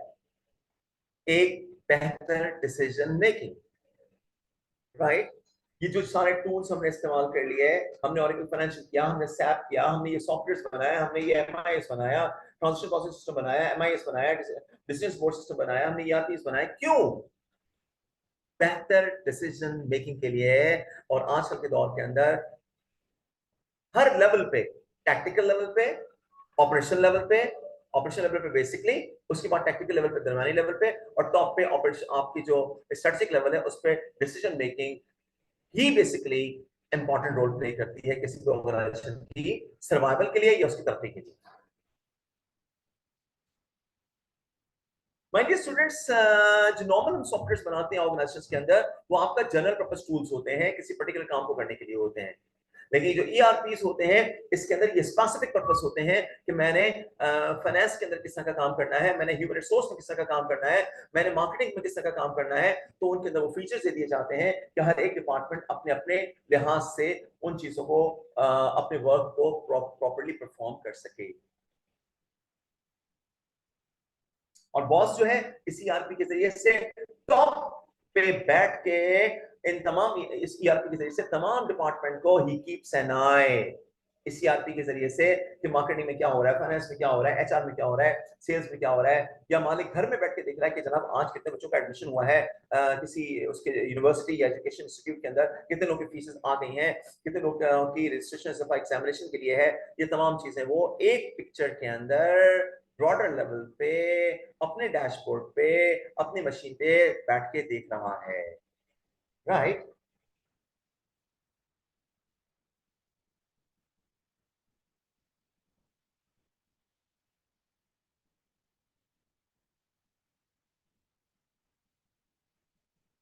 माय डियर स्टूडेंट्स, ये इतनी टेक्निकलिटीज को देख के कहीं परेशान होने की जरूरत नहीं है कि यार इतने सारे काम, इतने सारे सिस्टम्स, हम तो ऑडिटर्स हैं। हाँ माय डियर स्टूडेंट्स, होता यह है कि हर डिपार्ट किसी भी ऑर्गेनाइजेशन के पास इतने रिसोर्सेज नहीं होते कि वो ये सारे काम खुद करें। इसके लिए वो थर्ड पार्टी को कॉन्ट्रैक्ट दे देते हैं, जो हमने पहले पढ़ा था पिछले पेजेस के ऊपर, पिछले क्लास के अंदर। और हम उसको जो है वो थर्ड पार्टी को कॉन्ट्रैक्ट देकर उनसे चीजें करवा लेते हैं, उनसे चीजें बनवा लेते हैं। आप एक ऑडिट फर्म है, अब आप कोई बैठ के ईआरपी का सॉफ्टवेयर तो नहीं बनाएंगे। अब आप क्या करेंगे? अब आप अपना ईआरपी जो है बेसिकली आपने ले लिया सीमेंस से, ठीक है, सैप ले लिया आपने, या फाइनेंशियल ले लिया, उनके एक्सपर्ट्स को बुलाया, अपनी रिक्वायरमेंट्स दिखाई, उनको समझाया कि जी फाइनेंस की ये रिक्वायरमेंट्स है, एचआर की ये है, ऑडिट की ये है, सेल्स की ये है। वो आपको जो है वो जो थर्ड पार्टी वाले जिसको आपने आउटसोर्स किया है, यस, वो क्या करेंगे कि वो थर्ड पार्टी वाले जिसको आपने आउटसोर्स किया है, वो आपकी चीजों को देखते हुए, सिस्टम को समझते हुए, आपके जो डिपार्टमेंटल हेड्स हैं उनके साथ बैठ के, वो ईआरपी के जो स्पेशलिस्ट हैं, जो सॉफ्टवेयर स्पेशलिस्ट हैं, वो आपने ईआरपी को प्लग इन की सूरत में करके दे देंगे। यानी ऐसा कि जो कि इजी टू लाइक इंस्टॉल हो जाए। यानी ऐसा नहीं है कि पूरा पूरा नया सॉफ्टवेयर बनाना पड़ेगा आपको। ईआरपी का तो मतलब ही यही है कि बना बनाया रेडीमेड सॉफ्टवेयर जो कि सैप वालों ने बनाया है, सीमेंस वालों ने बनाया है, या ओरेकल वालों ने ओरेकल फाइनेंशियल सिस्टम बनाया है, वो थोड़ी सी फाइन ट्यून करके वो आउटसोर्स कंपनीज, वो थर्ड पार्टी कंपनीज आके आपके यहाँ आके इंस्टॉल कर देंगी और आपकी रिक्वायरमेंट के मुताबिक उसको कर देंगी। फिर वो आपके एज ए कंसल्टेंट आपके पेरोल पे होते हैं। जब जरूरत पड़ा हफ्ते में एक आध दिन बुला लिया उनको, महीने में एक आध दिन बुला लिया, कोई आपकी कमी पेशी आ रही है, कोई काम नहीं हो रहा, वो आपको उसको फाइन ट्यून करके दे देते हैं। इस तरह से आपका marketing, finance, HR, MI, sales, हर जगह पे अपना बंदा रखने के बजाय आपने वो थर्ड पार्टी को जो आउटसोर्स किया है, वो लोग आके ऑरेकल वाले, ऑरेकल फाइनेंशियल वाले, ये सैप वाले आके उसको जाके आके उसको करेक्ट करके, सही करके, चला के, समझा के वो चले जाएंगे। आपने कोई अमेंडमेंट करनी है, आपके सिस्टम में थोड़ी बहुत चेंजिंग आई है, वो आपने उनको बता दिया, उन्होंने उसके मुताबिक थोड़ी सी अमेंडमेंट कर दी उसके अंदर और आपको बना के दे दिया। तो यूं समझिए कि रेडीमेड बेहतरीन किस्म की प्रोडक्टिव कोई अगर सॉफ्टवेयर है तो उसे हम ईआरपी कहते हैं, जो कि आपकी पूरी ही ऑर्गेनाइजेशन के अंदर बैक वक्त इंप्लीमेंट हो सकता है। राइट जी। चलते हैं आगे इंफॉर्मेशन सिस्टम्स एंड इसका स्टैटिक सपोर्ट की जाने।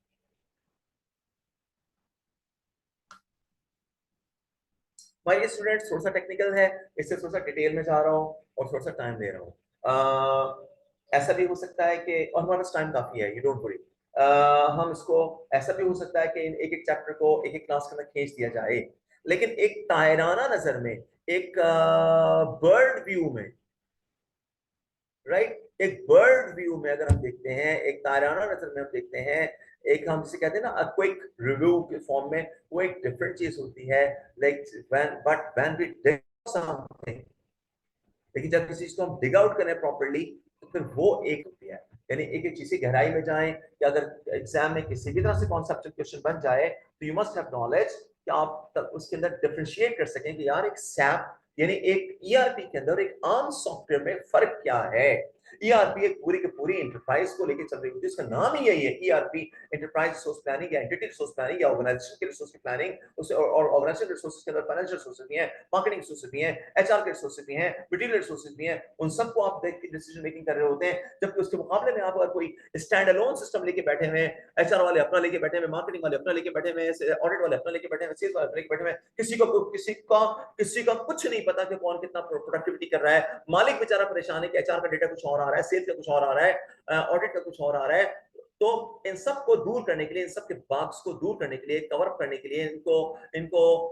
एक ही जो है वो स्क्रीन पे देखने के लिए, तमाम डिपार्टमेंट्स की परफॉर्मेंस को एक ही जगह वेरीफाई करने के लिए आपके पास ईआरपी जैसा टूल्स मौजूद है, right. So this is the reason कि हम ईआरपी को देखते हैं। हम क्यों इतना डिटेल में जाके पढ़ रहे हैं, this is the reason.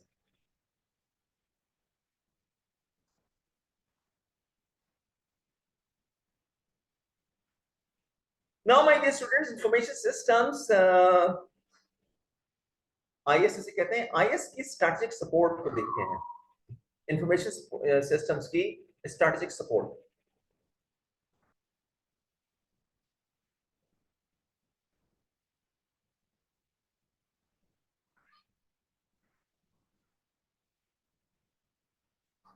My dear students, quality decision making की जब भी हम बात करेंगे कि ऐसे डिसीजन मेकिंग जिसका कुछ आउटपुट भी हो, जिसका कुछ बेनिफिट्स भी हो, कुछ हमें उस ऑर्गेनाइजेशन के अंदर उसका कुछ हमें बेनिफिट्स भी मिल रहे हो, तो जब भी हम क्वालिटी मेकिंग की बात करेंगे, तो quality information systems, quality decision making systems basically depend करते हैं कि आपके पास इंफॉर्मेशन सिस्टम किस तरह के हैं, आपके ऑर्गेनाइजेशन के अंदर इंफॉर्मेशन सिस्टम को मैनेज कैसे किया जाता है। यानी quality of the service to the customers की भी अगर हम बात करें, यानी आपके यहां से प्रोडक्शन से होता हुआ और कस्टमर्स तक जो चीजें पहुंच रही हैं, आपके यहां से जो सर्विसेज प्रोड्यूस हो रही है, मैन्युफैक्चरिंग हो रही है, कस्टमर्स तक जो पहुंच रहा है, बेसिकली नाउ ये सब कुछ इसके ऊपर जो डिपेंड जो हम डिपेंड कर रहे हैं वो आपके इन्हीं डिसीजन मेकिंग पे बेस कर रहे हैं, और ये डिसीजन मेकिंग आप इंफॉर्मेशन सिस्टम्स की बेसिस पे ले रहे हैं।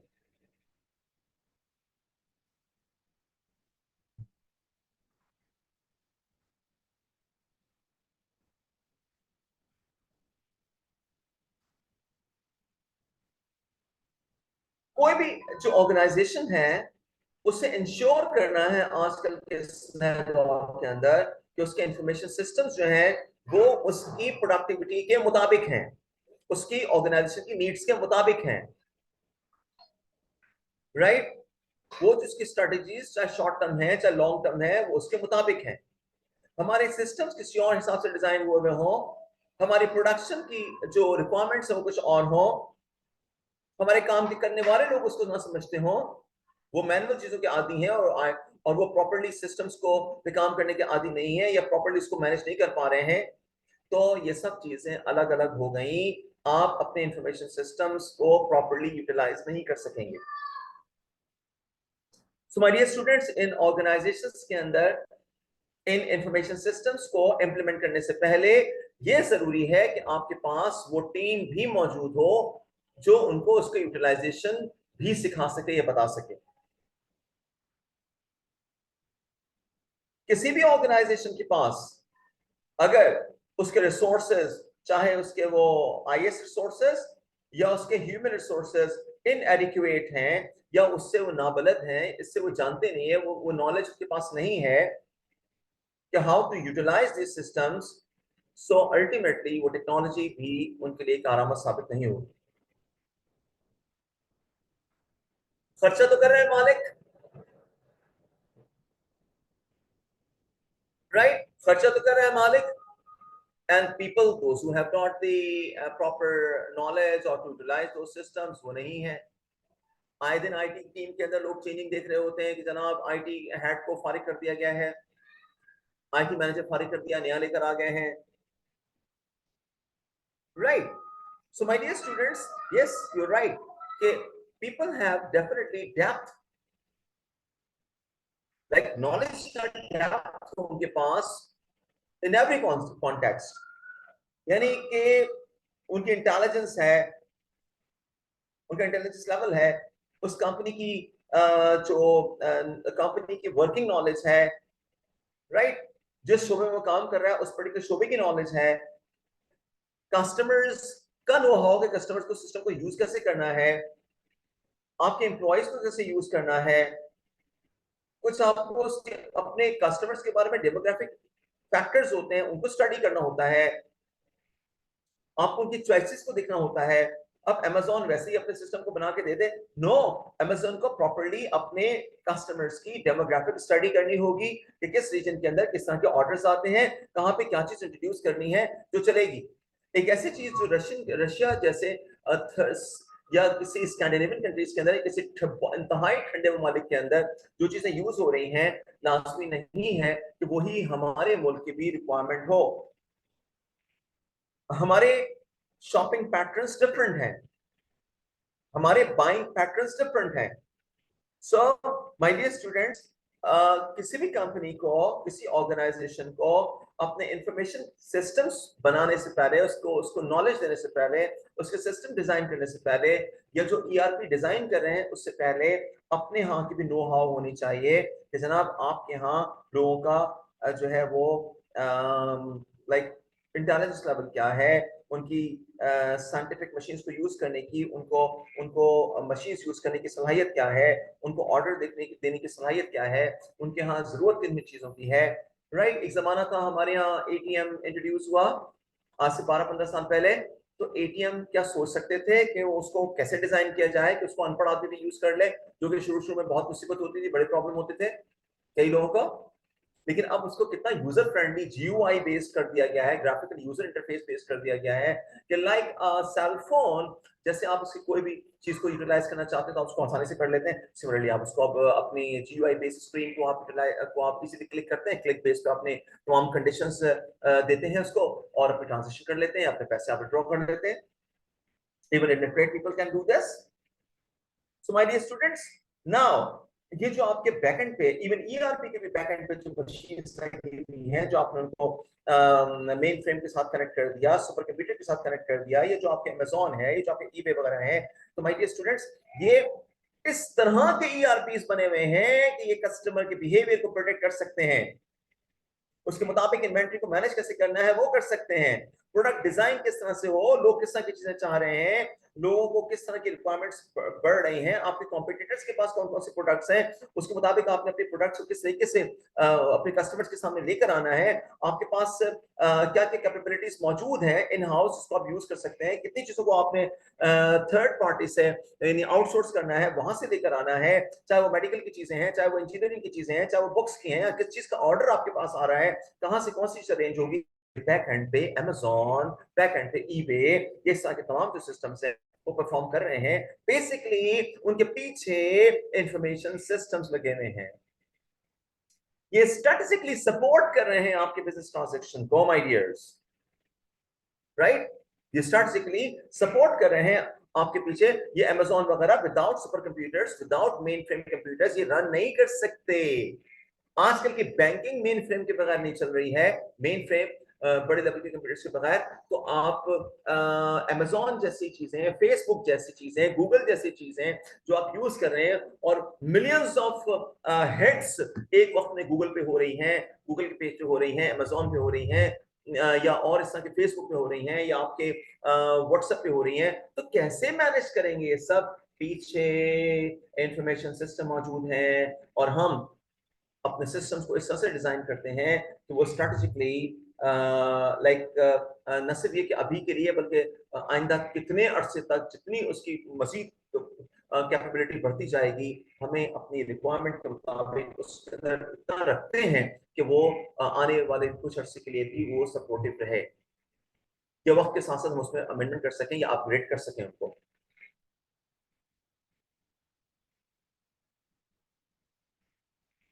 सो माय डियर स्टूडेंट्स, अब इंफॉर्मेशन सिस्टम्स ये हमारी जिंदगी का हिस्सा बन गया है, जो बज़ाहिर एक कंप्यूटर है, लेकिन वो कॉर्डलेस तरीके से, वायरलेस तरीके से दुनिया के बड़े बड़े नेटवर्क से कनेक्टेड हुआ हुआ है, यानी बड़े बड़े इंफॉर्मेशन सिस्टम्स के साथ कनेक्टेड हुआ हुआ है। ये जितने भी सिस्टम्स हैं, ये चाहे अमेजोन के हो, ईबे के हो, ऑरेकल के हो, गूगल के हो, माइक्रोसॉफ्ट के हो, ये सारे के सारे पीछे इंफॉर्मेशन सिस्टम्स है पूरे पूरे, जो आप उससे वायरलेस तरीके से कनेक्टेड होते हैं, और उसके वायर्ड या वायरलेस से कनेक्टिविटी होती है आपकी, और आप अपने ट्रांजेक्शन या अपने मतलब के काम या अपने इंफॉर्मेशन की जो सोर्सेज हैं, इंफॉर्मेशन जो चाहिए होती है वो आप हासिल कर लेते हैं, राइट। आपको जैसे मैंने गूगल की एग्जांपल लास्ट टाइम दी थी, तो पीछे इंफॉर्मेशन सिस्टम है कि आपने अगर गूगल की या आपने यूट्यूब पे कोई यूट्यूब के ऊपर आपने कोई आपको किसी मिसाल को वीडियो की जरूरत है, आपने एक वीडियो देखी, आपसे एक आपने यूट्यूब पे उस वीडियो का नाम लिखा, उससे मिलती जुलती आपके सामने कई वीडियोस आ गई, सेकंड टाइम आपने उसमें से एक और सिलेक्ट किया, तो इतना नैरो डाउन हो गया कि दो दफा क्लिक करने से या तीन दफा क्लिक करने से, एक के बाद एक देखने से आप इतना नैरो डाउन उस स्पेसिफिक वीडियो तक पहुंच जाते हैं जो कि आप देखना चाह रहे होते हैं। वो इतने इंटेलिजेंट पीछे सॉफ्टवेयर काम कर रहे हैं, वो पीछे साथ में साइकोलॉजिस्ट भी साथ में मिलाए जाते हैं उन उसको प्रोग्रामिंग करते हुए, उन चीजों की एक ह्यूमन जो साइकोलॉजिकल पैटर्न्स हैं, एक ह्यूमन किस तरीके से सोचता है, वो सब चीजें रेडी हुई भी होती हैं, और उसके ऊपर प्रोग्रामिंग हुई भी होती है, और आपकी सोच के मुताबिक आपके सामने वो वीडियो या वो जो पेज है, रिक्वायर्ड पेज है, वो मौजूद होता है। This is all because of intelligent softwares, intelligent systems, intelligent information systems जो कि बैक पे काम कर रहे हैं, right my dear students?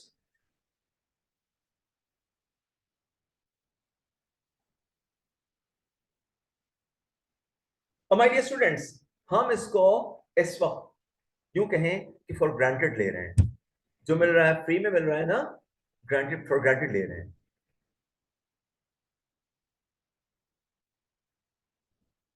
Yes, you're right, very right, exactly right, कि हम फिर इन साइकोलॉजिकल पैटर्न से then we gain the information, वो गेन करते हैं इंफॉर्मेशन कि जनाब बंदा किस तरह का सोच रहा है, इसका दिमाग क्या सोच रहा है, इसको क्या चीज चाहिए, और फिर उसके मुताबिक आपके सामने वो पैटर्न मौजूद होता है, वो वीडियो आपके सामने आ जाती है। ठीक है, आप जस्ट क्लिक करते हैं और उससे वो आपकी जो ह्यूमन मेंटल जो पैटर्न है, साइकोलॉजिकल पैटर्न्स हैं, वो उस सॉफ्टवेयर तक पहुंचते हैं। वहां पे कोई ह्यूमन नहीं बैठा हुआ है जो आपको पढ़ रहा है, वहां पे वो विदाउट एनी ह्यूमन इंटरेक्शन वो इंटेलिजेंट सॉफ्टवेयर्स हैं, एआई बेस्ड सॉफ्टवेयर्स हैं, जो कि आपको वो इंफॉर्मेशन सिस्टम्स हैं जो कि आपकी आपकी थिंकिंग पैटर्न को देखते हुए रिक्वायर्ड यूट्यूब वीडियो या रिक्वायर्ड पेज जो आपको चाहिए या वेबसाइट चाहिए, वो आपके सामने वो पेज खुला हुआ होता है और वो यूट्यूब की वीडियो आपके पास मौजूद होती है स्क्रीन के ऊपर। राइट जी। और अब तो माय डियर स्टूडेंट्स, मैंने एक एआई की एक अभी वीडियो देख रहा था कल, तो मैं तो हैरान हूं कि अब ये एआई पे छोटी छोटी सी डिवाइसेस बनाई जा रही हैं,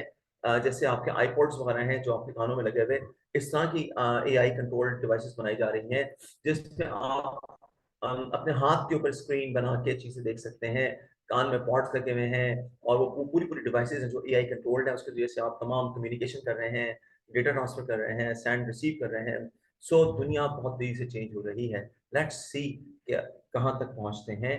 और कहाँ तक हम इन चीजों को यूटिलाइज करते हैं। सो माय डियर स्टूडेंट्स, अंदाजा लगाइए आज के बिजनेस मैनेजर को इन इंफॉर्मेशन सिस्टम्स को, इन मेथड्स को, इस इक्विपमेंट को, इस एमआईएस के टूल्स को, इन ईआरपीस को यूज करना अगर नहीं आएगा तो बेहतर डिसीजन मेकिंग हमारे बिजनेस मैनेजर्स किस तरह से ले सकेंगे। इसलिए हमारे बिजनेस मैनेजर्स के लिए ये दिस इज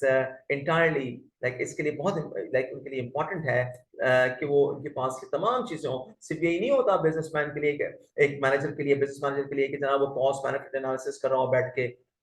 हाँ, सिर्फ ये नहीं होता है कि वो जी प्रॉफिट मैक्सिमाइजेशन के ऊपर काम कर रहा हो। ठीक है, सिर्फ ये नहीं होता है कि जनाब वो अपनी जो है उस ब्रांच को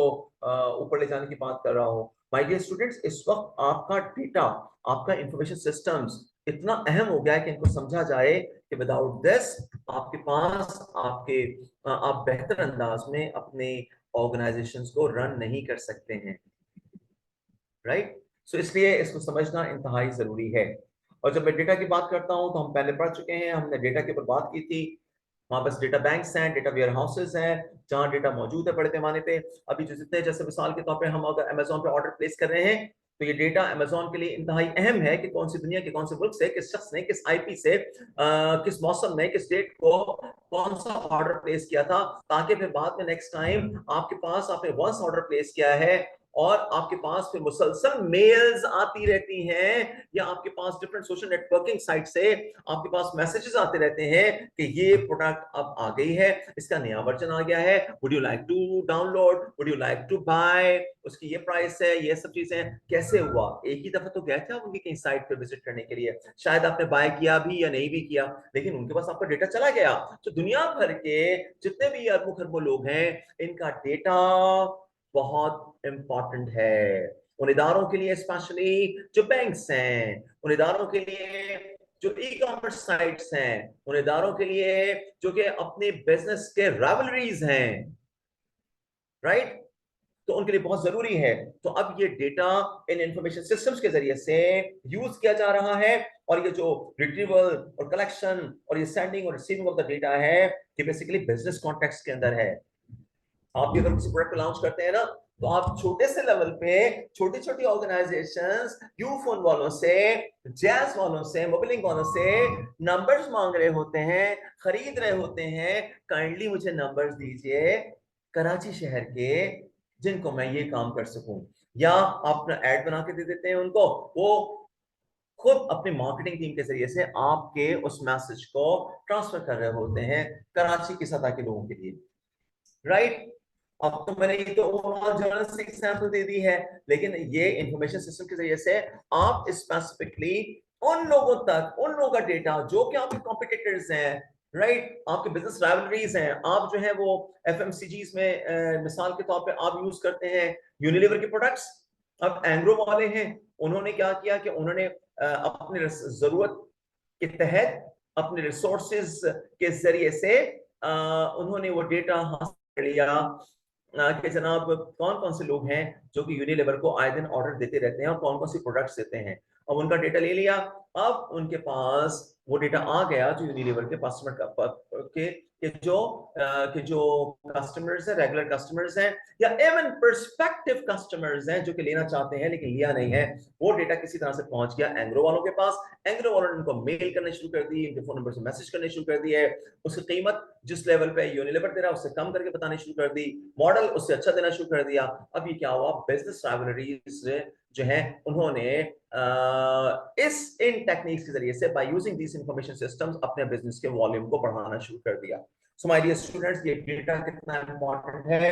ये डेटा इन इंफॉर्मेशन सिस्टम्स के जरिए से जब ट्रैवल करता है इधर से उधर, तो माय डियर स्टूडेंट्स ये कई लोगों के लिए बहुत कीमती होता है।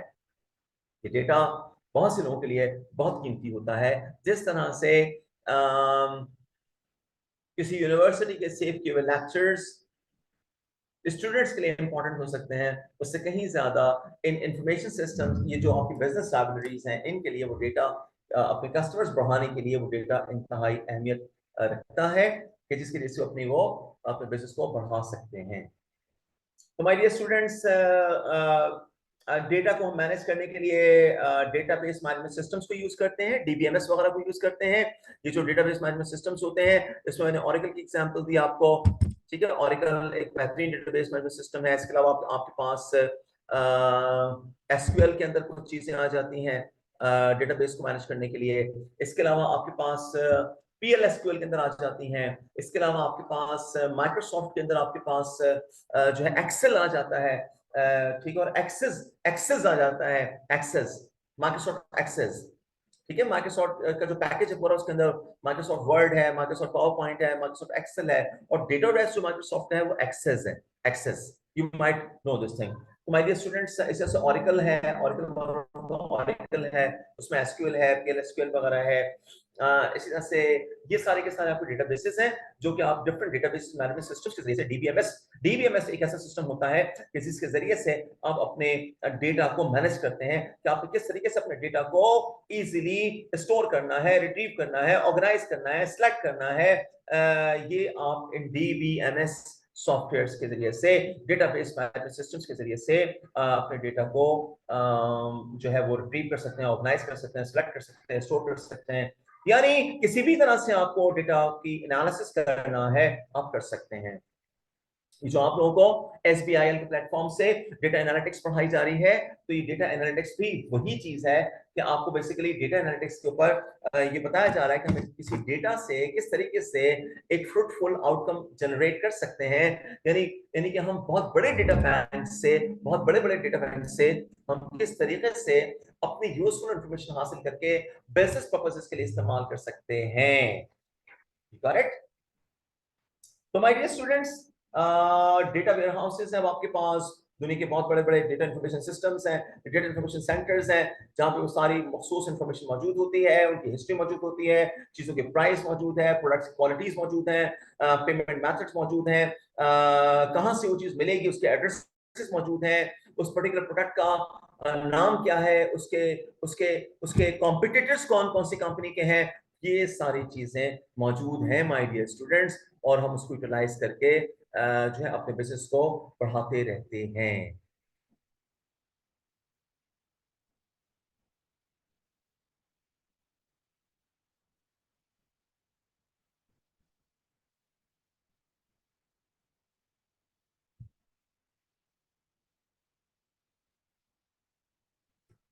आई होप डेटा वेयरहाउस की टर्मिनोलॉजी आपको क्लियर हुई होगी। डेटा वेयरहाउस जैसे हम आमतौर से डेटा मार्ट भी कहते हैं, ठीक है, डेटा सेंटर्स भी कहते हैं, राइट। एक ऐसी जगह होती है जहां पर आपके बहुत बड़े पैमाने पे डेटा मौजूद होता है, सेंट्रल डेटाबेस होता है, जो कि मैनेजमेंट को डिसीजन मेकिंग के लिए वो डेटा जब इस्तेमाल करना होता है तो उस डेटा को यूटिलाइज करके, उस डेटा वेयरहाउस को यूज करके आप बेहतर डिसीजन मेकिंग कर सकते हैं, राइट। सो अब ये जो डेटाबेस का जो हेड होता है ना, उससे हम डेटा लाइक जैसे डेटा मास्टर कह लें उसको, या डेटाबेस एडमिनिस्ट्रेटर कह लें उसको, DBMS, डेटाबेस मैनेजमेंट सिस्टम को देखने वाला, ओवरऑल लीड करने वाला जो शख्स होता है, उसे हम डेटाबेस एडमिनिस्ट्रेटर कहते हैं, राइट, यहाँ तो लिखा हुआ नहीं है, लेकिन ये कि मैंने आपको बताया है कि ये उसे डेटाबेस एडमिनिस्ट्रेटर कहते हैं। जैसे नेटवर्क को देखने वाला, आपकी कनेक्टिविटी को देखने वाला, लैब के अंदर जो लैब का हेड होता है उसे आप लैब एडमिनिस्ट्रेटर कहते हैं। ये पूरे नेटवर्क, इदारे के नेटवर्क को पूरा देख रहा हूं उसे नेटवर्क एडमिनिस्ट्रेटर कहते हैं। इसी तरह से पूरे ऑर्गेनाइजेशन के डेटा को, मार्केटिंग के, फाइनेंस के, एचआर के, एमआईएस के, सेल्स के तमाम डेटा को देखने वाला जो शख्स है, ओवरऑल उसको लीड करने वाला शख्स, को मैनेज करने वाला जो शख्स है, उसको हम डेटाबेस एडमिनिस्ट्रेटर कहते हैं। I hope you understood these terminologies, क्योंकि छोटी छोटी सी टर्मिनोलॉजीज है जो कि बाज़ औक़ात आपके लिए एग्जामिनेशन पॉइंट ऑफ व्यू से बड़ी इंपॉर्टेंट होती है, या कहीं पे भी क्लिक कर गई तो काम हो जाता है। क्योंकि इन पेपर्स के अंदर माय डियर स्टूडेंट्स, जहां पे हमें एक अच्छी सी इंग्लिश की जरूरत पेश आती है, इंटेलेक्चुअल टच देने के लिए, जो हमारे थ्योरेटिकल पेपर्स होते हैं जो क्वांटिटेटिव नहीं बल्कि क्वालिटेटिव बेस्ड होते हैं, जैसे कि हमारा मैनेजरियल पार्ट है, वहीं पे हम अगर अच्छी सी टर्मिनोलॉजीज, अच्छी सी बिजनेस ओरिएंटेड जैर्गन्स को इस्तेमाल कर लें, फील्ड ओरिएंटेड टर्मिनोलॉजीज को यूज कर लें, तो उससे बड़ा एज मिलता है अच्छा स्कोर करने के लिए, अच्छे मार्क्स लेने के लिए। सो इसलिए माय डियर स्टूडेंट्स, हम इन टेक्नोलॉजीज को यूज करते हैं साथ साथ, जो कि आपको सपोर्ट कर सकती हैं आपको पेपर को अच्छे से क्वालिफाई करने के लिए। इसके लिए मेरी रिक्वेस्ट ये है कि न सिर्फ आपने हमारे इन लेक्चर्स को सुने, बल्कि आप इन लेक्चर्स को सुनने के साथ साथ जो बुक के अंदर इंफॉर्मेशन गिवन है उसको भी एक दफा गो थ्रू कर लीजिए। खासी हेल्पफुल होती है। बहुत ऐसा होता है कि हम ऐसा हो सकता है कि हम कोई चीज एक्स्ट्रा भी इस बुक में लिखी हुई नहीं है वो डिस्कस कर जाए, तो वहां पे ये भी हो सकता है कि कुछ चीज एक आध छोटी मोटी मिस हो जाए, तो वर्ड या कोई चीज, तो इसलिए बेहतर ये है कि आप उसको साथ साथ मैनेज कर लेंगे, उसको भी साथ साथ देख लेंगे। Information and organization structures, right, ये हमारा इस पर्टिकुलर पार्ट का आज का लास्ट हमारा सेक्शन है, right.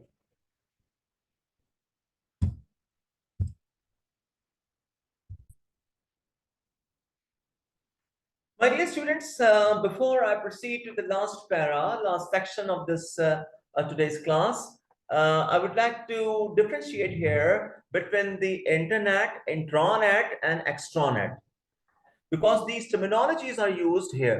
in this particular section. यहाँ पे इंट्रानेट वगैरह की टर्मिनोलॉजीज यूज होती हुई नजर आ रही हैं, जैसा कि यहाँ पे that I have highlighted on the screen, intranet systems. My dear students, ये क्या टर्मिनोलॉजीज हैं वो तो यहाँ एक्सप्लेन नहीं की गई बुक में, इसलिए मुझे अपने तौर पे अपने स्टूडेंट्स को समझाने की जरूरत महसूस हो रही है। My dear students, within the organization, when you connect your laptops, your desktops, your different tops, different tools, आप अपनी मशीनों को, अपने लैपटॉप, डेस्कटॉप्स वगैरह को, अपने फोन्स को जब कनेक्ट कर देते हैं ऑर्गेनाइजेशन के लेवल के ऊपर, एंटिटी के लेवल के ऊपर, तो उसे हम इंट्रानेट सिस्टम कहते हैं। यानी कि आपके ऑर्गेनाइजेशन के अंदर चीजें कनेक्ट हुई हुई हैं, सिस्टम्स कनेक्ट हुए हुए हैं, नेटवर्क हुए हुए हैं, इधर केबल के जरिए या वायरलेस, इधर वायर के जरिए या वाईफाई के जरिए, राइट। समझ तो गए होंगे आप, राइट, दोनों चीज समझ गए होंगे। सो माय डियर स्टूडेंट्स, जब आप within the organization connectivity करते हैं, विद इन द एंटिटी करते हैं, विद इन द पीपल करते हैं, तो उसे हम इंट्रानेट सिस्टम कहते हैं। यानी आपकी कनेक्शन आपस में मार्केटिंग वालों का, फाइनेंस वालों का, एचआर वालों का, इन सब का आपस में कनेक्टिविटी कर दी गई है,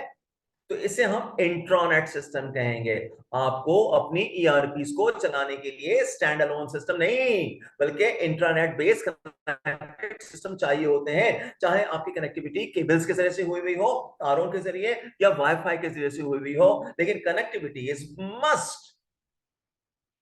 तो जब आप एक दूसरे से इंफॉर्मेशन ले रहे हैं, सेंड एंड रिसीव कर रहे हैं, रिट्रीव कर रहे हैं, कलेक्ट कर रहे हैं, तो क्या वो सिस्टम कनेक्ट नहीं होंगे तो कैसे करेंगे? तो आपको उसको वाईफाई के जरिए या केबल के जरिए से कनेक्टिविटी देनी पड़ती है। इस तरह से आपका एक इंट्रानेट सिस्टम बनता है कि ऑर्गेनाइजेशन के लोग अपने सिस्टम्स के जरिए से, अपने अपने लैपटॉप के जरिए, अपने डेस्कटॉप के जरिए, अपने मोबाइल्स के जरिए से वो एक दूसरे से कनेक्ट हो जाते हैं और अपने सिस्टम्स को सेंड, अपनी जो इंफॉर्मेशन है सेंड और रिसीव कर सकते हैं और एक दूसरे के डेटाबेसेस तक पहुंच सकते हैं। इंफॉर्मेशन एक्सेसिबल हो सकती है टू द रेलेवेंट एम्प्लॉइज जिनके पास राइट्स हासिल हो जिन्हें,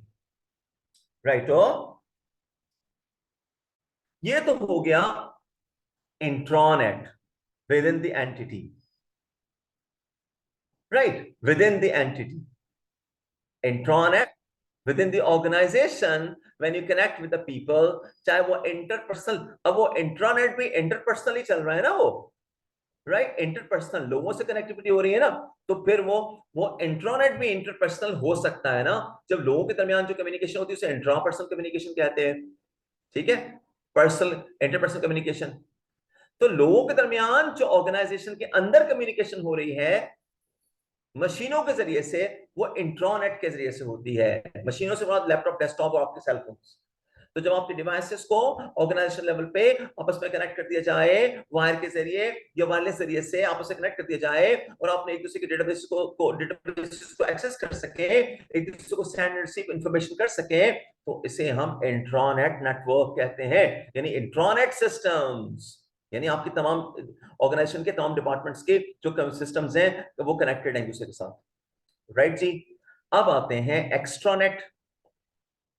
एक्स्ट्रानेट क्या होता है? एक्स्ट्रानेट आपकी नॉलेज की इंफॉर्मेशन, आपकी इंफॉर्मेशन को इंक्रीज करने के लिए डिस्कस कर रहा हूं, बुक में नहीं है। एक्स्ट्रानेट बेसिकली होता है from your organization to any other organization when you connect the people, वो एक्स्ट्रानेट सोर्सेज हैं। जैसे आप अपनी ऑर्गेनाइजेशन से हटके किसी और ऐसे इदारे के साथ कनेक्टिविटी रखना चाहते हैं जो आपको सप्लाईज दे रहा है, रोजाना का रॉ मटेरियल दे रहा है आपको। जैसे आपके टोयोटा इंडस मोटर को जो है वो गाड़ियां तो असेंबल कर रहे हैं वो अपने पास, ठीक है, लेकिन उनको कनेक्टिविटी रखनी है जनरल टायर वालों से टायर्स देने के लिए, उनको रेडिएटर जहां बनते हैं उनको रेडिएटर से वहां से मंगवाते हैं तो रेडिएटर के लिए कनेक्टिविटी रखनी है, जहां से साइलेंसर मंगवाते हैं वहां से साइलेंसर से रखनी है, जहां से इंटीरियर जो उसके डेकोरेशन का सामान है, गाड़ी की सीटें हैं, कारपेट है और जो चीजें वो मंगवाते हैं बनवाते हैं उनसे कनेक्टिविटी रखनी है, राइट। ये तो असेंबलर्स है ना, असेंबल्ड करते हैं गाड़ी को, ये वो लोग तो नहीं है जो कि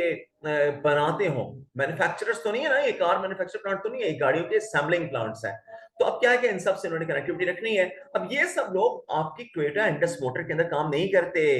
जनरल टायर की कंपनी लाठी में है, ठीक है, और टोयोटा इंडस मोटर बिन कासिम में है, ठीक है,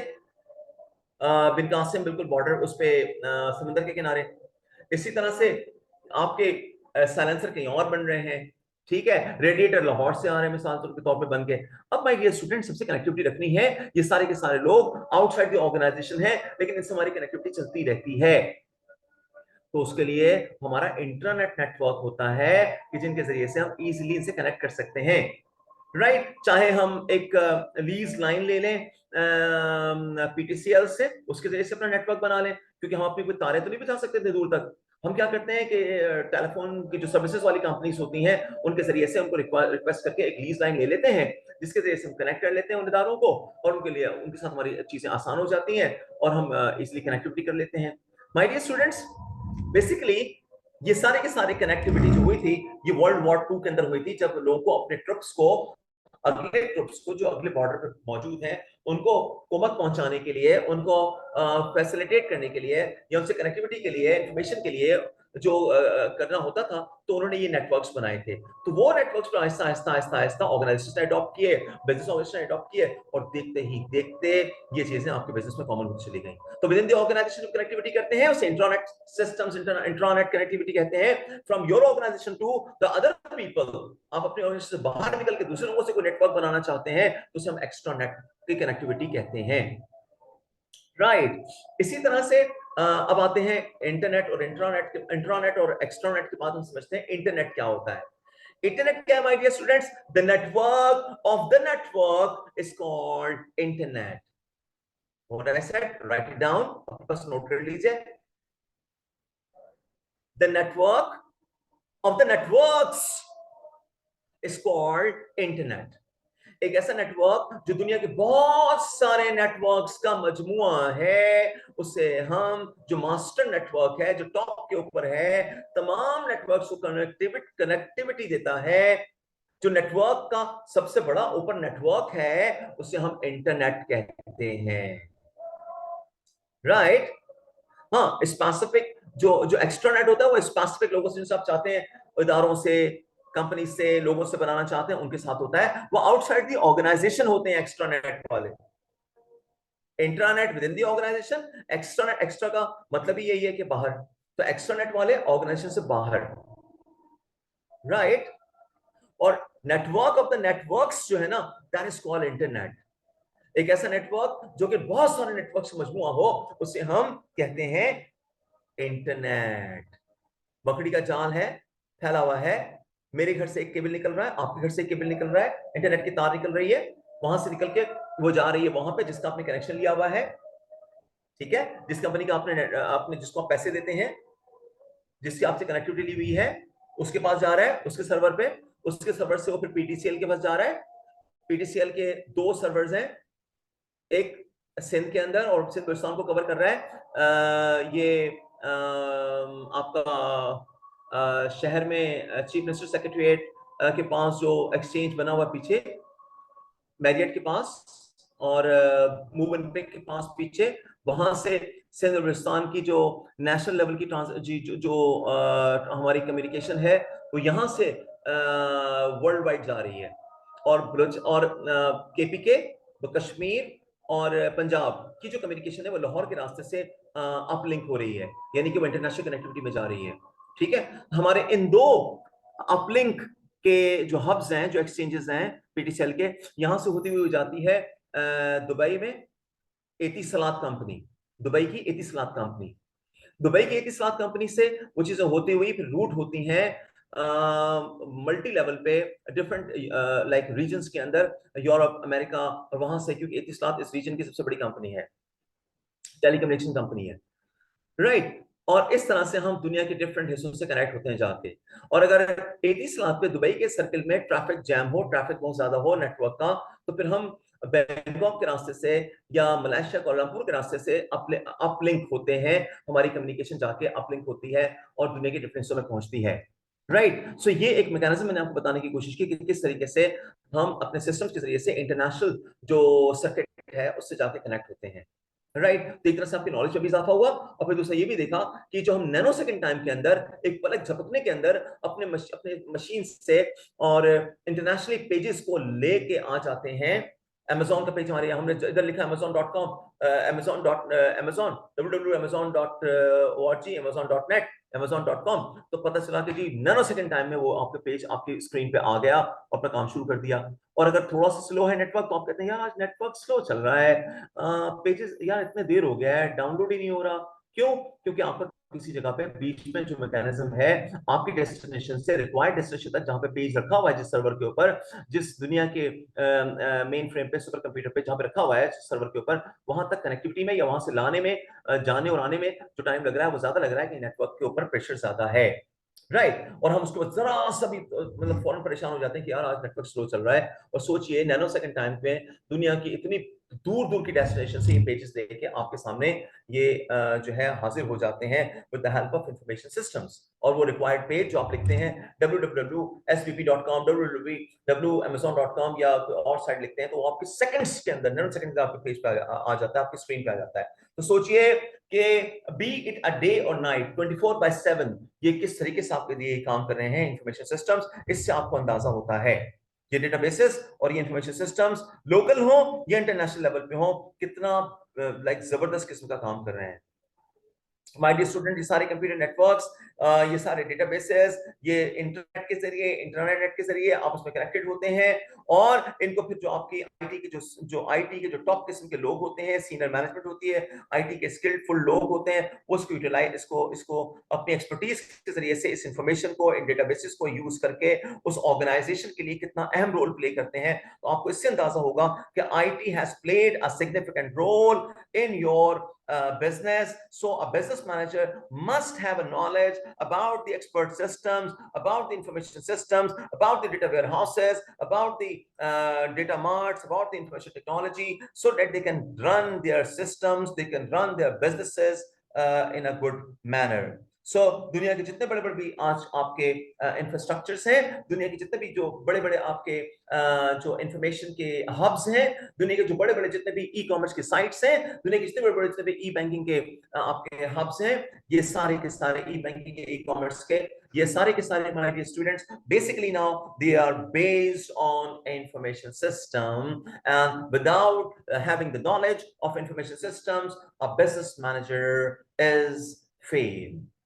So this is the importance of information systems, information technology, and the use of this into the current business systems. I hope this all is understood, and this all is clear. And with this, we come to an end of today's lecture. And if you have any questions, you may raise that question without any hesitation.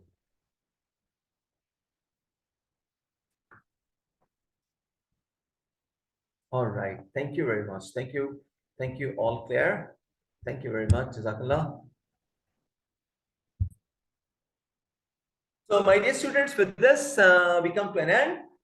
Here we have completed the topic of the day. And then by next class, inshallah, we'll be studying the IT controls and its effectiveness. हम देखेंगे कि हमारे systems के ऊपर किस तरीके से क्या क्या threats होती हैं, हम कैसे secure कर सकते हैं अपने system को, data security, system security कैसे की जाती है, उसके लिए क्या expertise की जरूरत है हमें, और क्या knowledge की जरूरत है उसके लिए, और हम किस तरह से अपने सिस्टम को हैक होने से, क्रैक होने से, ये तरह की थ्रेट से बचा सकते हैं. This will be an interesting topic we'll cover by next class. So with this, I'll say you goodbye from here. Inshallah, see you next class. Till then, Allah Hafiz, goodbye, and Assalamu alaikum wa rahmatullahi wa barakatuh. Goodbye.